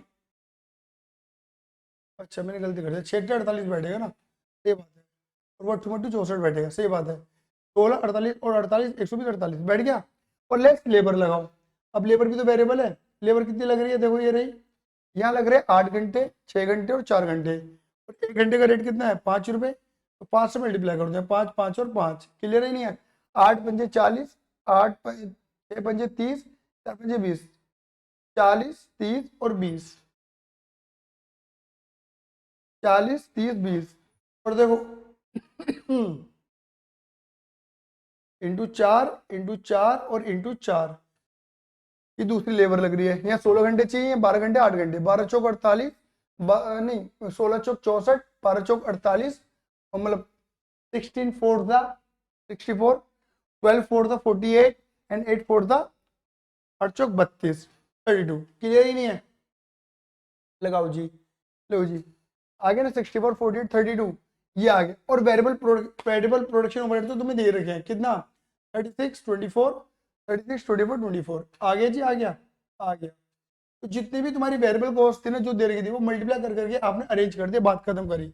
जिस कंपोनेंट पे जितना समय लग रहा है, लेबर और उनके आर रेट का मल्टीप्लाई कर दिया, जो यूनिट लग रही है यूनिट की और उनकी मल्टीप्लाई कर दी उनकी प्राइस से, तुम्हारा वेरिएबल पता लग जाएगा। जब सेलिंग प्राइस में देखो, एक का बता रहा हूँ, जब सेलिंग प्राइस में ये सारी घटाओगे तो तुम्हारा कॉन्ट्रीब्यूशन पर यूनिट आएगा, है ना, कॉन्ट्रीब्यूशन पर यूनिट। ये तो आगे मार्जिनल कॉस्ट, मार्जिनल कॉस्ट का मतलब है कि इनका टोटल, ये देखो इनका टोटल, क्लियर ही नहीं है।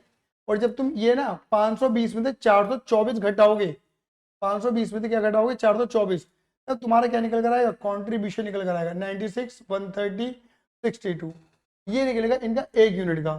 अब दिमाग लगाओ, तुमको याद होगा, तुमको हमने कॉम्पोजिट ब्रेक इवन पॉइंट, कुछ याद आ रहा है, कॉम्पोजिट ब्रेक इवन पॉइंट है ना, कॉम्पोजिट पीवी रेशियो, कुछ इस टाइप से हमने पढ़ा था, क्लियर ही नहीं है। तो आप समझो इनका रेशियो क्या है, सेल्स मिक्स, सेल्स रेशियो क्या है, 3 यूनिट अगर एएसबी की बिकती है तो एमसीबी की 4 बिकती है और डीपी की 2 बिकती है। तो यानी कि इसकी 1 यूनिट का कॉन्ट्रीब्यूशन 96 है, तो यानी कि 3 यूनिट का कितना होगा, इतना होगा। और इसका 130 एक यूनिट से, तो 4 यूनिट का कितना होगा, 520। इसका 1 यूनिट से 62 है, तो 2 यूनिट से कितना होगा, 120। तो यानी कि अगर ये 3 बिके 4 बिकेंगे तो ये 2 बिकेंगे, गारंटेड है, ये रेशियो चलता ही है इनका 3 4 और 2 का। तो यानी कि इनका जो 3 4 2, 3 4 और 7 और 2, मतलब 9 यूनिट बिकेंगी, और 9 यूनिट मिलकर कितना कंट्रीब्यूशन देंगी, टोटल 932 का कंट्रीब्यूशन देंगी। बात क्लियर होगी नहीं हो गई, 932 का। अब देखो डिजायर्ड कंट्रीब्यूशन कितना चाहिए इन्हें, जिससे इनका प्रॉफिट भी है 12 लाख, बजटेड प्रॉफिट जो है इनका, और इनकी फिक्स कॉस्ट भी कवर हो जाए। तो फिक्स कॉस्ट कितनी है, 757 200, बिल्कुल आखिर में दे रखी थी। और डिजायर्ड प्रॉफिट कितना है, 12 लाख, वो तुम्हें गिवन है। जब तुमने ऐड करा तो तुम्हारा क्या निकला, डिजायर्ड प्रॉफिट निकल गया। जब तुम इसकी मल्टीप्लाई कर दोगे किससे, इनके 932 से, ये एवरेज नहीं है, मैं बता रहा हूँ ये एवरेज नहीं है।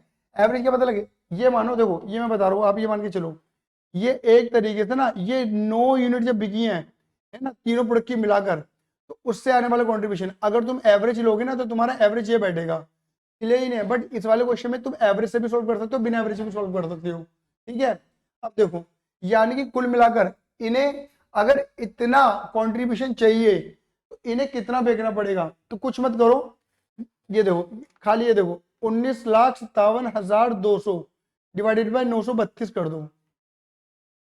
यानी कि देखो 932 से मल्टीप्लाई करोगे ना, 932 से मल्टीप्लाई करोगे तो 932 से मल्टीप्लाई करो, डिवाइड करोगे तो तुम्हारा निकल गया 2100। अब इन्होंने बैचेस बोल दिया, बैचेस का मतलब है 9 यूनिट के पेयर, तुम्हें 2100 9 यूनिट के बैचेस इनकी पेयर बेचने पड़ेंगे। बोलो आएंगे ना, आप समझ पा रहे हैं, 2100 मतलब अगर आप 932 से डिवाइड करोगे ना, तो 932 का मतलब है 9 यूनिट कितनी बार बेचनी पड़ेगी, 2100 बार बेचनी पड़ेगी, 2100 बार। मतलब पता क्या है, अगर तुम इसके मल्टीप्लाई कर दो, बस इतने से मल्टीप्लाई 9 कर दो, बस मल्टीप्लाई 9 कर दो, तो 21 इंटू 9, यानी कि कुल मिलाकर तुम्हें ना तीनों प्रोडक्ट, तीनों सब असेंबली मिलाकर, एएसबी एमसीबी और डीपी को मिलाकर तुम्हें 18,900 यूनिट बेचनी, तीनों मिलाकर। ये 2100 बैचेस है तीनों के, और बैच एक बैच में कितनी यूनिट है, 9, 3 4 और 2 के रेशियो में। बात क्लियर होगी नहीं होगी, तो 9 यूनिट्स के 2100 बैच बनेंगे तुम्हारे, 2100 पेयर मान लो एक तरीके से, बात क्लियर होगी नहीं, वो बिकेंगे। अब यानी कि अगर तुम इस 18,900 को 3 2 4 में बांट दोगे ना, तो पता कितना बैठेगा, देखो तुम्हारा ये और ये, तुम सीधा क्या करो, 18,900 को इस रेशियो में बांट दो, या 2100 मल्टीप्लाई 3, 2100 मल्टीप्लाई 4, 2100 मल्टीप्लाई 2 कर दो, बात वही बैठनी है। बात क्लियर हो गई। 18,900 को 3 4 2 में बांट दो, या 2100 इंटू 3, 2100 इंटू 4, 2100 इंटू 2, इनको तुम जोड़ोगे ना 63, जोड़ लो, जोड़ लो 63, 84, 42, ये तुम्हारा टोटल 18,900 ही बनेगा। क्लियर ही नहीं है। अब सेलिंग प्राइस कितना है, ये सेल्स बजट आ रहा है, यानी कि तुम्हें इतना क्वांटिटी सेल करनी पड़ेगी, सेल्स बजट, कि मतलब अगर तुम्हें जो प्रॉफिट चाहिए 12 लाख का जो डिजायर प्रॉफिट है, उसके लिए तुम्हें ये माल बेचना पड़ेगा। इसका सेलिंग प्राइस था 520, 500 और 350, क्वेश्चन में गिवन था। इनकी मल्टीप्लाई कर दोगी तो आपको इनकी यूनिट और इनकी सेल वैल्यू दोनों पता लग जाएंगी। क्लियर ही नहीं है। देखिए मैं पहले बता के चल रहा हूँ, बजट का कोई स्टैंडर्ड फॉर्मेट बिल्कुल भी नहीं है। क्लियर, जैसी इंफॉर्मेशन होती है वैसा फॉर्मेट डिजाइन करना पड़ता है। याद रखना, आप फॉर्मेट को तभी डिजाइन कर सकते हो, ठीक है ना, जब आपकी प्रैक्टिस बहुत इनफ होगी। क्लियर ही नहीं है, ठीक है। लेकिन मतलब कॉस्टिंग का एक प्लस पॉइंट है क्या, कि आप जितनी अच्छी प्रैक्टिस करते हो, जो इंस्टीट्यूट ने आपको दे रखा है, जितना भी मॉड्यूल दे रखा है, जितना भी कंटेंट दे रखा है, ठीक है ना, तो वो जितनी आप अच्छे से कवर अप करके जाते हो, जितने अच्छे से करके जाते हो, वो आपके लिए प्लस है। और याद रखना मेरे बेटे जी, हवा में तीर चलाओगे तो बेकार है, करके देखोगे तो बेटर है। क्लियर ही नहीं है। ये पहली रिक्वायरमेंट तुम्हारी पूरी हो गई। अब दूसरी रिक्वायरमेंट क्या थी, प्रोडक्शन बजट इन क्वांटिटी। भाई प्रोडक्शन कितना करेंगे, भैया मैंने बताया था ना कि भैया देखो, प्रोडक्शन करने का सबसे बढ़िया तरीका, आप ये पता लगा लो कि सेल कैसे निकालते हैं। सेल, भाई मेरे पे क्या पहले से कितना माल था प्लस, पहले से कितना माल था प्लस, मैंने प्रोडक्शन कितना करा माइनस क्लोजिंग। अब मुझे क्या करना है, मुझे प्रोडक्शन निकालना है, तो सेल तो मुझे पता ही है, सेल तो मुझे पता है तीनों की। क्लोजिंग को क्या कर दूंगा, इधर लाके प्लस कर दूंगा, और ओपनिंग को इधर लाके क्या कर दूंगा, माइनस। तो इन्होंने वही फॉर्मेट यहाँ पर अपनाया होगा। आप ये देखो, सेल आपको पता लगी 6300 यूनिट, देखो ये रहा 6300 यूनिट, 84 और 42। इसके अंदर मैंने क्या कर दिया, क्लोजिंग ऐड कर दिया और ओपनिंग लेस कर दिया। तो पहले मैं ओपनिंग देख लेता हूँ।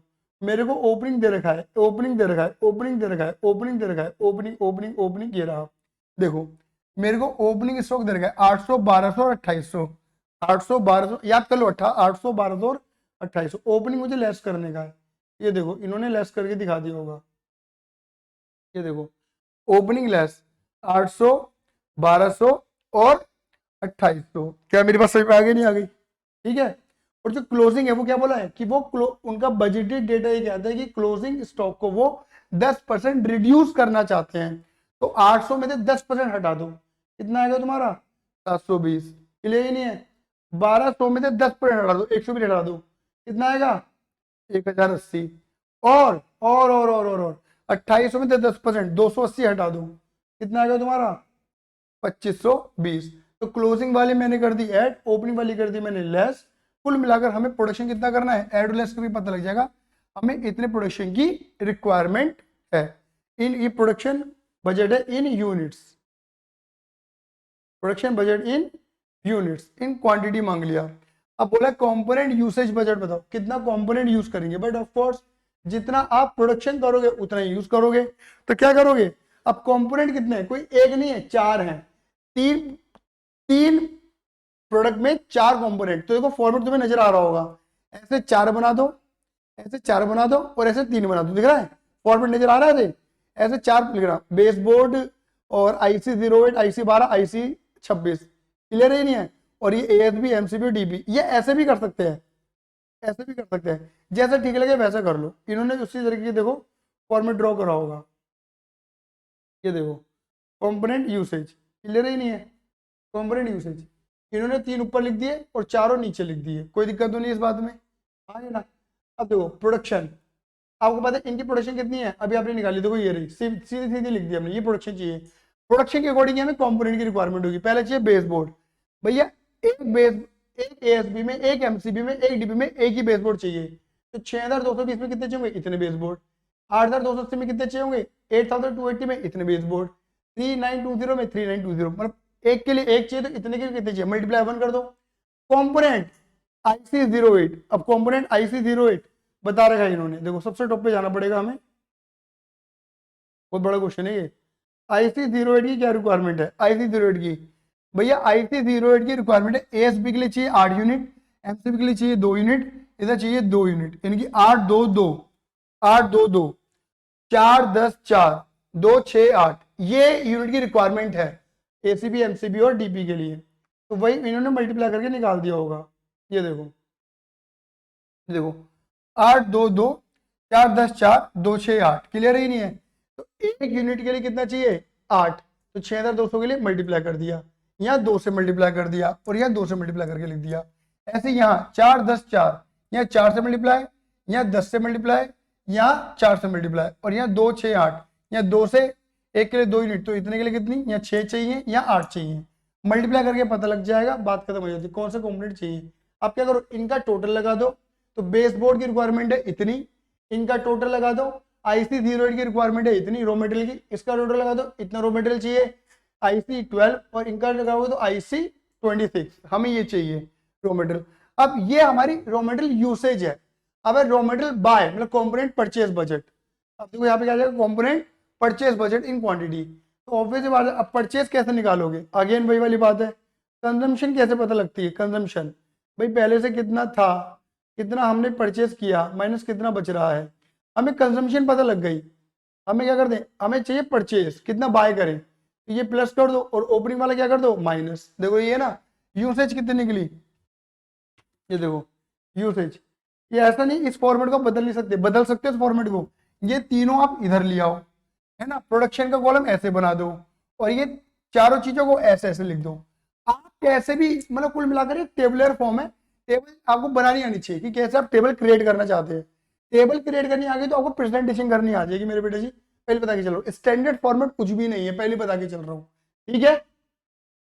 अभी देखो इनका यूसेज कितना है, कंजम्पशन इतना इतना इतना इतना, देखो वही लिखा है इन्होंने, इतना 8420, 18 420, 74 160, 123 360, 93 480, बात क्लियर हो गई। इसके अंदर हमने ऐड किया क्लोजिंग स्टॉक, अभी छोड़ दो, पहले ओपनिंग लिखो, ओपनिंग ऑलरेडी गिवन है, उठा के पेज देना डायरेक्ट, और इसका 10% लेस करोगे, 10% लेस, 10% लेस, 6000 का 10% लेस, 4000 का 10% लेस, तो ये क्लोजिंग आ जाएगा, क्लोजिंग एड ओपनिंग लेस, तो परचेस पता लग जाएगा। और हर एक सिंगल क्वांटिटी का परचेस प्राइस तुम्हें पता है, 7 रुपए, 20 रुपए, 12 रुपए, 8 रुपए, मल्टीप्लाई कर दो इनकी, ये हम परचेस करेंगे, ये इतने का पड़ेगा, तो टोटल में 47,94,160 का पता लगेगा, क्लियर ही नहीं है, ठीक है। यानी कि इनकी मल्टीप्लाई कर दी आपस में, इनकी मल्टीप्लाई कर दी हमने, बात क्लियर होगी, हमारा ये निकल जाएगा आंसर, क्लियर है। और ये हमारी टोटल परचेस कॉस्ट आ जाएगी भाई, कंपोनेंट 47,940 के पड़ेंगे, 94,160 के पड़ेंगे, ठीक है। तो भैया हमारा ये भी हो गया, ये भी हो गया, ये भी हो गया, ये भी हो गया। अब चाहिए man power budget, man power budget जिसके अंदर हमें लेबर भी बतानी है और लेबर को कितना देने वाले हैं वो बताना है, क्लियर ही नहीं है। तो मैन पावर बजट, देखो जी man power budget, man power budget क्या कहता है, ये देखो man power budget showing the number of worker and the amount wages payable. देखो यहाँ पे सब असेंबली लिख दी, बजटेड प्रोडक्शन लिख दिया, बजटेड प्रोडक्शन भाई ऑब्वियस बात है, जितना तुम्हें प्रोडक्शन करना है उतनी मैन पावर की रिक्वायरमेंट है, मैन पावर परचेस तो करनी नहीं है, ठीक है ना। अब तुम्हें मैन पावर कितनी है, ग्रेड ए ग्रेड बी ये गिवन है, तुम्हें एएसबी बनाने के लिए कितने घंटे चाहिए 8, एमसीबी के लिए कितने आवर्स चाहिए 6 आवर्स, डीपी के लिए कितने unit 4 hours of grade A labour, grade B से कितने चाहिए तुम्हें एएसबी के 16, एएसबी के लिए for ASB 16 hour, for MCB 12 hour, for DP 8 hours, clear ही नहीं है। तो यानी कि आप ये देखो, आप जब इनकी मल्टीप्लाई करोगे तो ये निकलेगा, multiply rupees this, for 1 unit we need 8 hour of grade A for ASB, तो फॉर दिस यूनिट मल्टीप्लाई कर दिया, ठीक है ना। और 6 अगर एक यूनिट के लिए 6 चाहिए तो एक यूनिट के लिए 6 चाहिए, तो 8280 के लिए कितना चाहिए 49680, और एक यूनिट के लिए 4 चाहिए तो 3920 के लिए कितना चाहिए 15,680, 15,680। सिमिलरली इनकी मल्टीप्लाई कर दी, सिमिलरली इनकी मल्टीप्लाई कर दी, सिमिलरली इनकी मल्टीप्लाई कर दी, तो ये निकल जाएगा। तो कुल मिलाकर हमें ग्रेड ए से चाहिए इतने आवर्स, ग्रेड बी से चाहिए इतने आवर्स, क्लियर ही नहीं है। और एक लेबर के कितने घंटे अवेलेबल हैं भैया, एक लेबर के पास महीने में एक दिन में 8 hours, 25 days in a month वो वर्क करता है, तो we have 200 labour hour, 200 labour hour in a month, मतलब एक महीने में 200 लेबर आवर है, हमें इतने लेबर आवर की रिक्वायरमेंट है, बोलो हाँ या ना। इफ वी डिवाइडेड, तो वी हम कैलकुलेट करवाएंगे नंबर ऑफ लेबर कितने चाहिए, number of worker per month, तो डिवाइड कर दो उससे, divide this divided by this, ये निकल जाएगा, दिस डिवाइडेड बाय दिस, ये निकल जाएगा। क्लियर है ही नहीं है? बोलो हाँ या ना। क्लियर है? We need grade A 576 worker and 1152 grade B labour, grade B workers. Clear ही नहीं है? पर मंथ का कितना पे करोगे भाई? ऑब्वियस बात है भाई, जो लेबर ग्रेड ए वाली लेबर है उसका वेज रेट कितना दे रहा है हमें?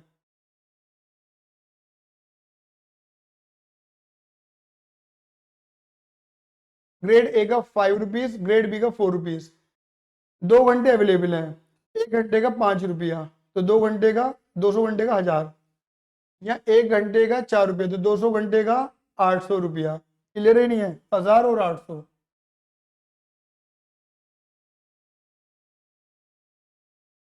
1800। अब एक लेबर को इतना दे रहे हो एक महीने का, तो बाकी कितना मिलेगा?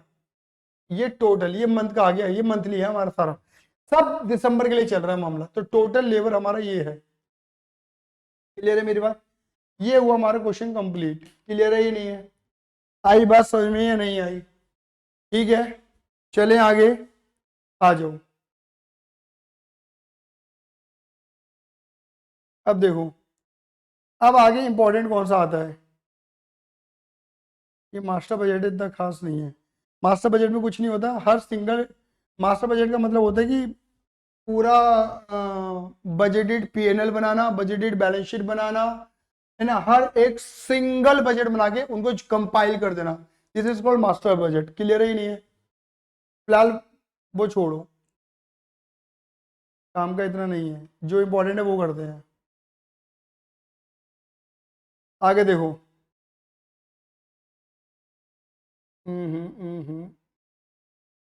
देखो, बजट रेशियो, बजट रेशियो में पहला रेशियो आ रहा है तुम्हारा कौन सा? देखो ध्यान से समझना, पहला आ रहा है तुम्हारा एफिशिएंसी रेशियो, दूसरा आ रहा है तुम्हारा एक्टिविटी रेशियो। क्लियर ही नहीं? पहले इन दोनों को समझ, एफिशिएंसी रेशियो और एक्टिविटी रेशियो। बात क्लियर हो गई? अब इधर देखना जरा, इधर देखना, यहाँ पे लिख के समझते हैं। एफिशिएंसी रेशियो, एफिशिएंसी का मतलब है कितनी प्रभावशाली तरीके से तुम्हारे वर्कर ने काम किया, उसकी क्षमता, उसका प्रभाव, कार्य करने की गति, और एक है उसका एक्टिविटी रेशियो, किसी कार्य को करने की क्षमता, तो किसी कार्य के लिए बनाई जाती है, किसी एक्टिविटी से रिलेटेड होती है ये। अब देखो इसमें ना, इसमें स्टैंडर्ड आर, एक्चुअल आर और बजटेड आर ये यूज हो रहे हैं। देखो स्टैंडर्ड आर, एक्चुअल आर और बजटेड आर। अब देखो इसको समझते हैं। बजटेड का मतलब है कि पास्ट एक्सपीरियंस, किसी काम को करने में पहले 10 घंटे लगते थे, अभी भी 10 लगेंगे, लेकिन अगर आज का सिनेरियो ऐड कर दें तो अब लगेंगे 12 घंटे, लेकिन मेरे वर्कर ने कितने लिए? 11 घंटे। अब समझे मेरी बात? कि पहले जो लगता था वो अभी भी लगेगा, बजटेड, बट अगर आज का सिनेरियो देखें तो आज के सर्कमस्टेंसेस के अकॉर्डिंग अब वर्कर 12 घंटे ले लेगा काम करने के लिए, बट मेरा वर्कर ले कितना है एक्चुअल में? 11 घंटे।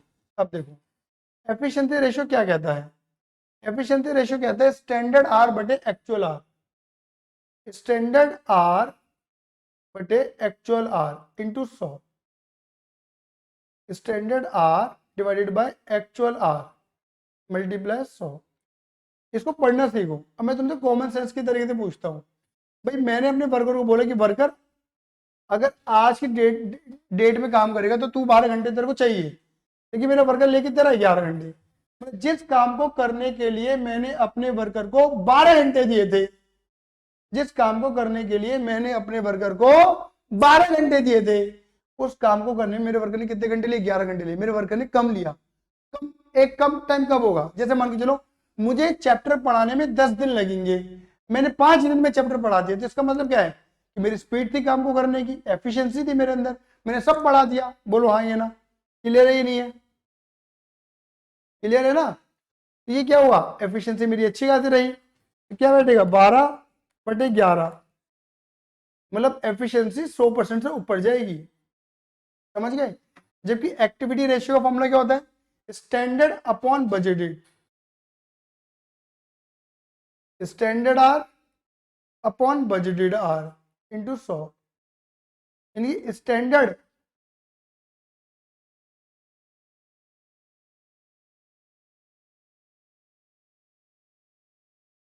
इसका मतलब ये है कि किसी एक्टिविटी, किसी काम के प्रति, किसी कार्य को करने के लिए कितना समय लग रहा है, आप ऐसे कह सकते हैं। तो जितना पहले लगता था उसका 120%, मतलब 12 गुना लग रहा है, आप ऐसे कह लो। मतलब उसका 120%, मतलब एक तरीके से 20% एक्स्ट्रा टाइम लगेगा।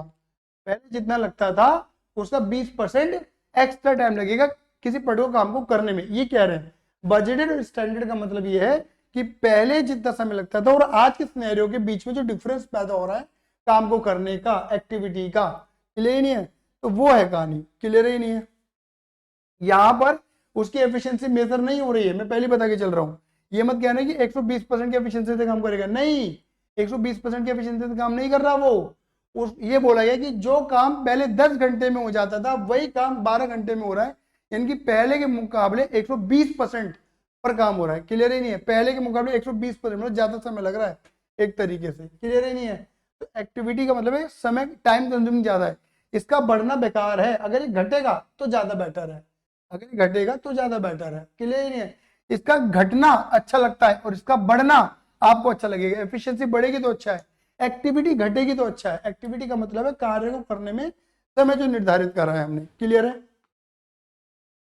अब आगे चलते हैं कैलेंडर रेशियो। देखो कैलेंडर रेशियो में ये कोई ज्यादा नहीं है, हमारे पास बजटेड कितने दिन अवेलेबल थे काम करने के लिए, 360 दिन थे, बट हमने 300 दिन ही काम किया, 60 दिन नहीं किया। तो यानी कि हमारा कैलेंडर रेशियो, हमने अपने कितने दिनों का अवेलेबल डेज का यूज किया, हमने 83% ही अपने डेज का, अपने समय का यूज कर पाए, क्लियर ही नहीं है।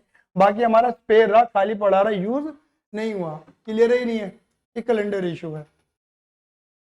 अब आते हैं कैपेसिटी यूसेज रेशियो। देखो कैपेसिटी यूसेज, कैपेसिटी यूसेज, और ये भी कैपेसिटी यूसेज ही है। बात क्लियर होगी नहीं होगी, कि मतलब हमने कितने प्रतिशत अपनी कैपेसिटी का उपयोग कर लिया।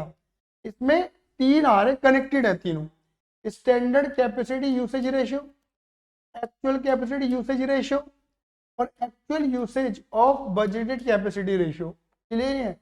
Actual usage of budgeted capacity ratio, clear नहीं है। इसको भी हम करते हैं। पहले स्टैंडर्ड कैपेसिटी रेशियो,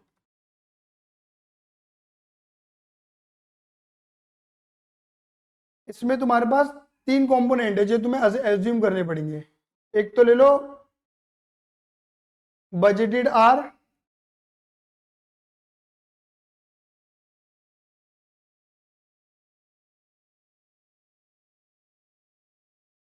एक ले लो maximum possible hour in budgeted period,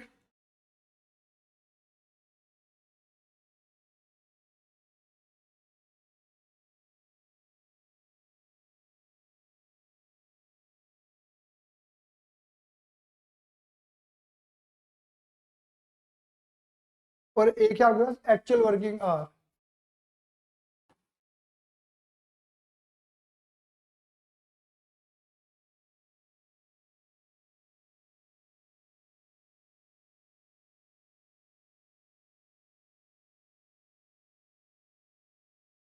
देखो देखो maximum possible hour in budgeted period, maximum possible hour in budgeted period का मतलब है कि जिस पीरियड का तुम बजट बना रहे हो उस पूरे बजट में तुम पे कितना समय अवेलेबल है।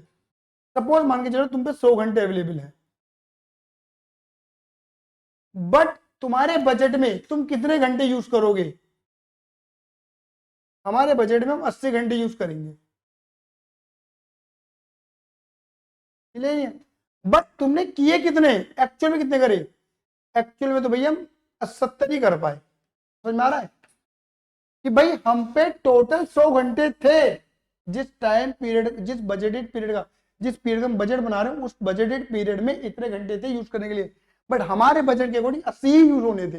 हमारा बजट कहते हैं कि जो हमारा बजट बनाया ना उसमें 80 करेंगे, है 100, 80 करेंगे, लेकिन 80 में भी कितने कर पाए एक्चुअल में हम 70 ही कर पाए। आया पढ़ना आ रहा पहले?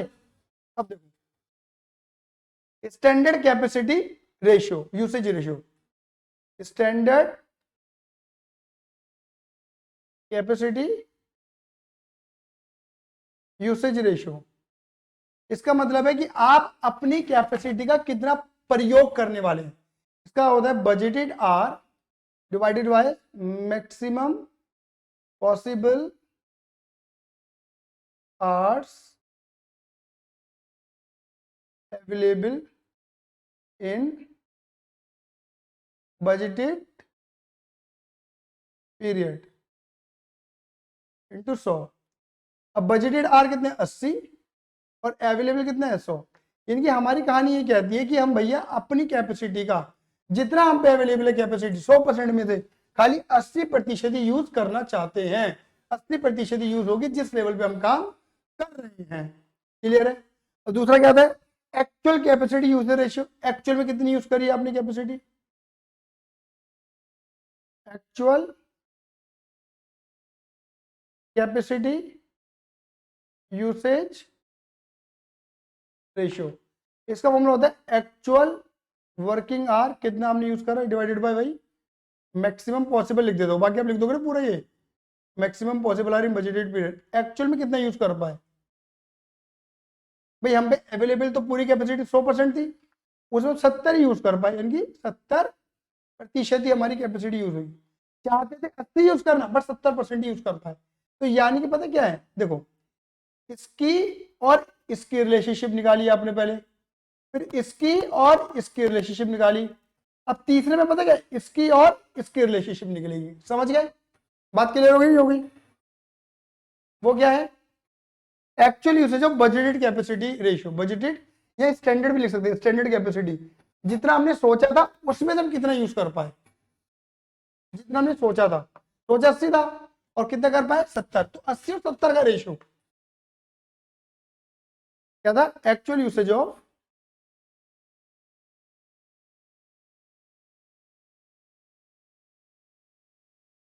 Budgeted capacity ratio. इसमें क्या आएगा तुम्हारा? Actual working hour budgeted our into 100। भाई सोचा था कि तुम 80 करोगे यूज, उसमें भी कितना करा खाली 70 इंटू 100। तो यानी कि जितना सोचा था उसमें कितना करा आपने, उसमें खाली 87.5% यूज कर आया। इसका क्वेश्चन है मेरे बेटा जी, नॉर्मल सा क्वेश्चन है, ज्यादा लंबा चौड़ा क्वेश्चन नहीं है, पढ़ के देख लो फटाफट से। Scoring data is available for DKG and company, standard working hour 8 hour a day and 8 hour a day and 5 days per week. मतलब हमारे पास अवेलेबल जो स्टैंडर्ड वर्किंग आवर है वो 40 आवर्स है। मैक्सिमम कैपेसिटी है 50 एम्प्लॉयज की और एक्चुअल वर्किंग वर्किंग है 40 एम्प्लॉय। क्लियर ही नहीं है? Actual hour expected to be work, actual hour expected to be work per week per 4 week, मतलब 4 वीक का 6400। Standard hour expected to be earn per 4 week इतना, standard hour work in 4 week period इतना, और standard hour actual hour work in 4 week actual hour expected, ठीक है, और actual hour earn in 4 week period 7000। the the relate period is 4 week. In this period there was a one special day holiday due to national event. Calculate the following ratio: efficiency ratio, activity ratio, calendar ratio, standard capacity usage ratio, actual capacity usage ratio और actual usage of budgeted ratio. एक बार आप आराम से पढ़ लो, कोई दिक्कत वाली बात नहीं है, फिर हम आगे बढ़ते हैं। ठीक है, इसके बाद हमारा बजट हमारा कंप्लीट हो जाएगा।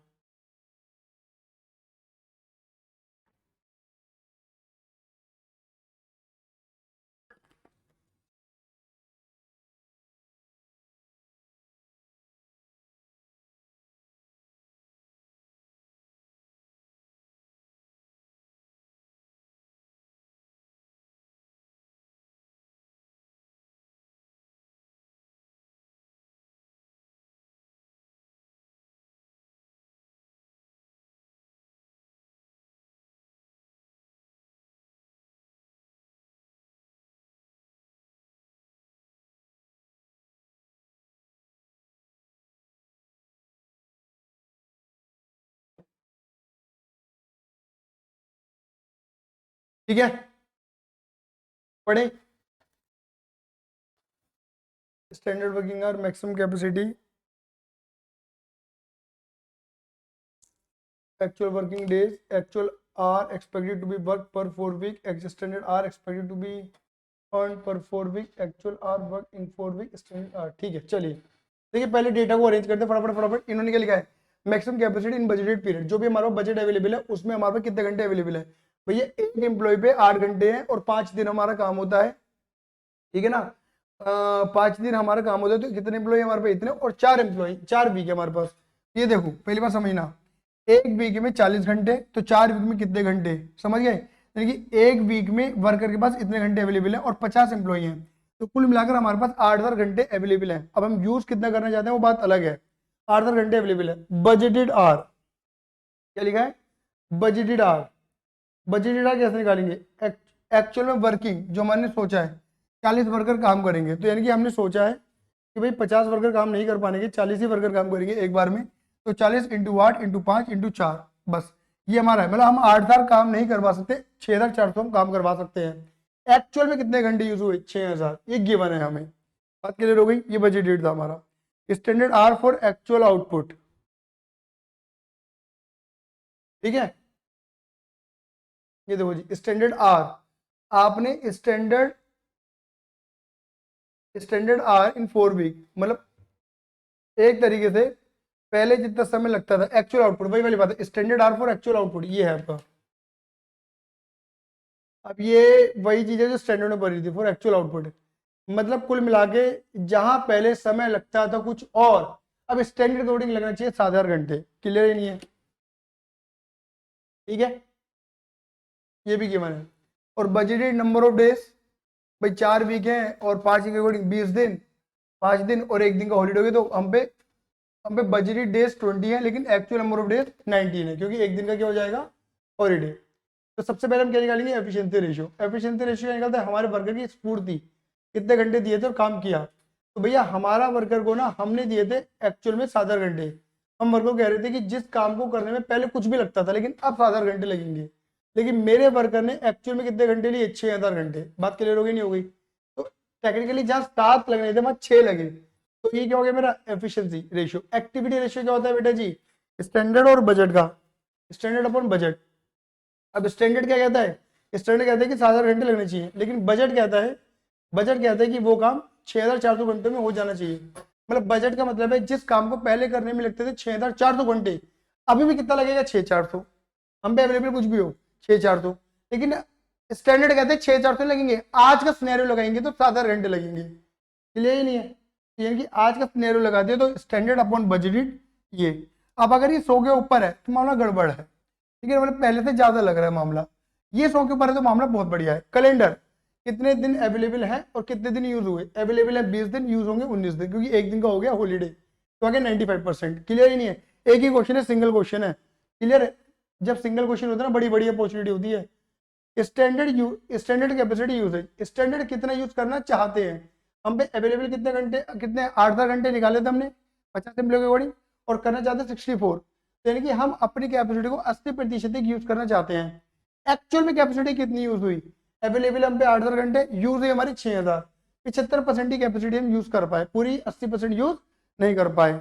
और जितना हमने सोचा था 80% सोचा था, 80 में कितना कर पाए, 80 में कितना कर पाए, क्लियर ही नहीं है। तो actual usage of budgeted capacity, तो एक्चुअल और बजटेड, एक्चुअल कितना हुआ 6 और बजटेड कितना था 6,400, उसका अपने सोचे हुए हम 93.75% ही यूज कर पाए।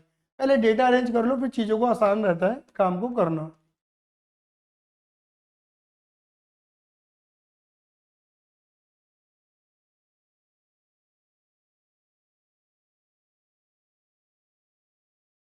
बात क्लियर हो गई, क्लियर है, आ जाओ मैं एक बार और बोलता हूँ। देखो, जब तुम इसका यूज करोगे तो तुम्हें पता लगेगा कि तुम पे अवेलेबल कितना मामला है, मैक्सिमम, ठीक है ना। और जब इसका यूज करोगे तो तुम्हें पता लग जाएगा कि बजटेड क्या मामला है, कितना तुम कर सकते हो।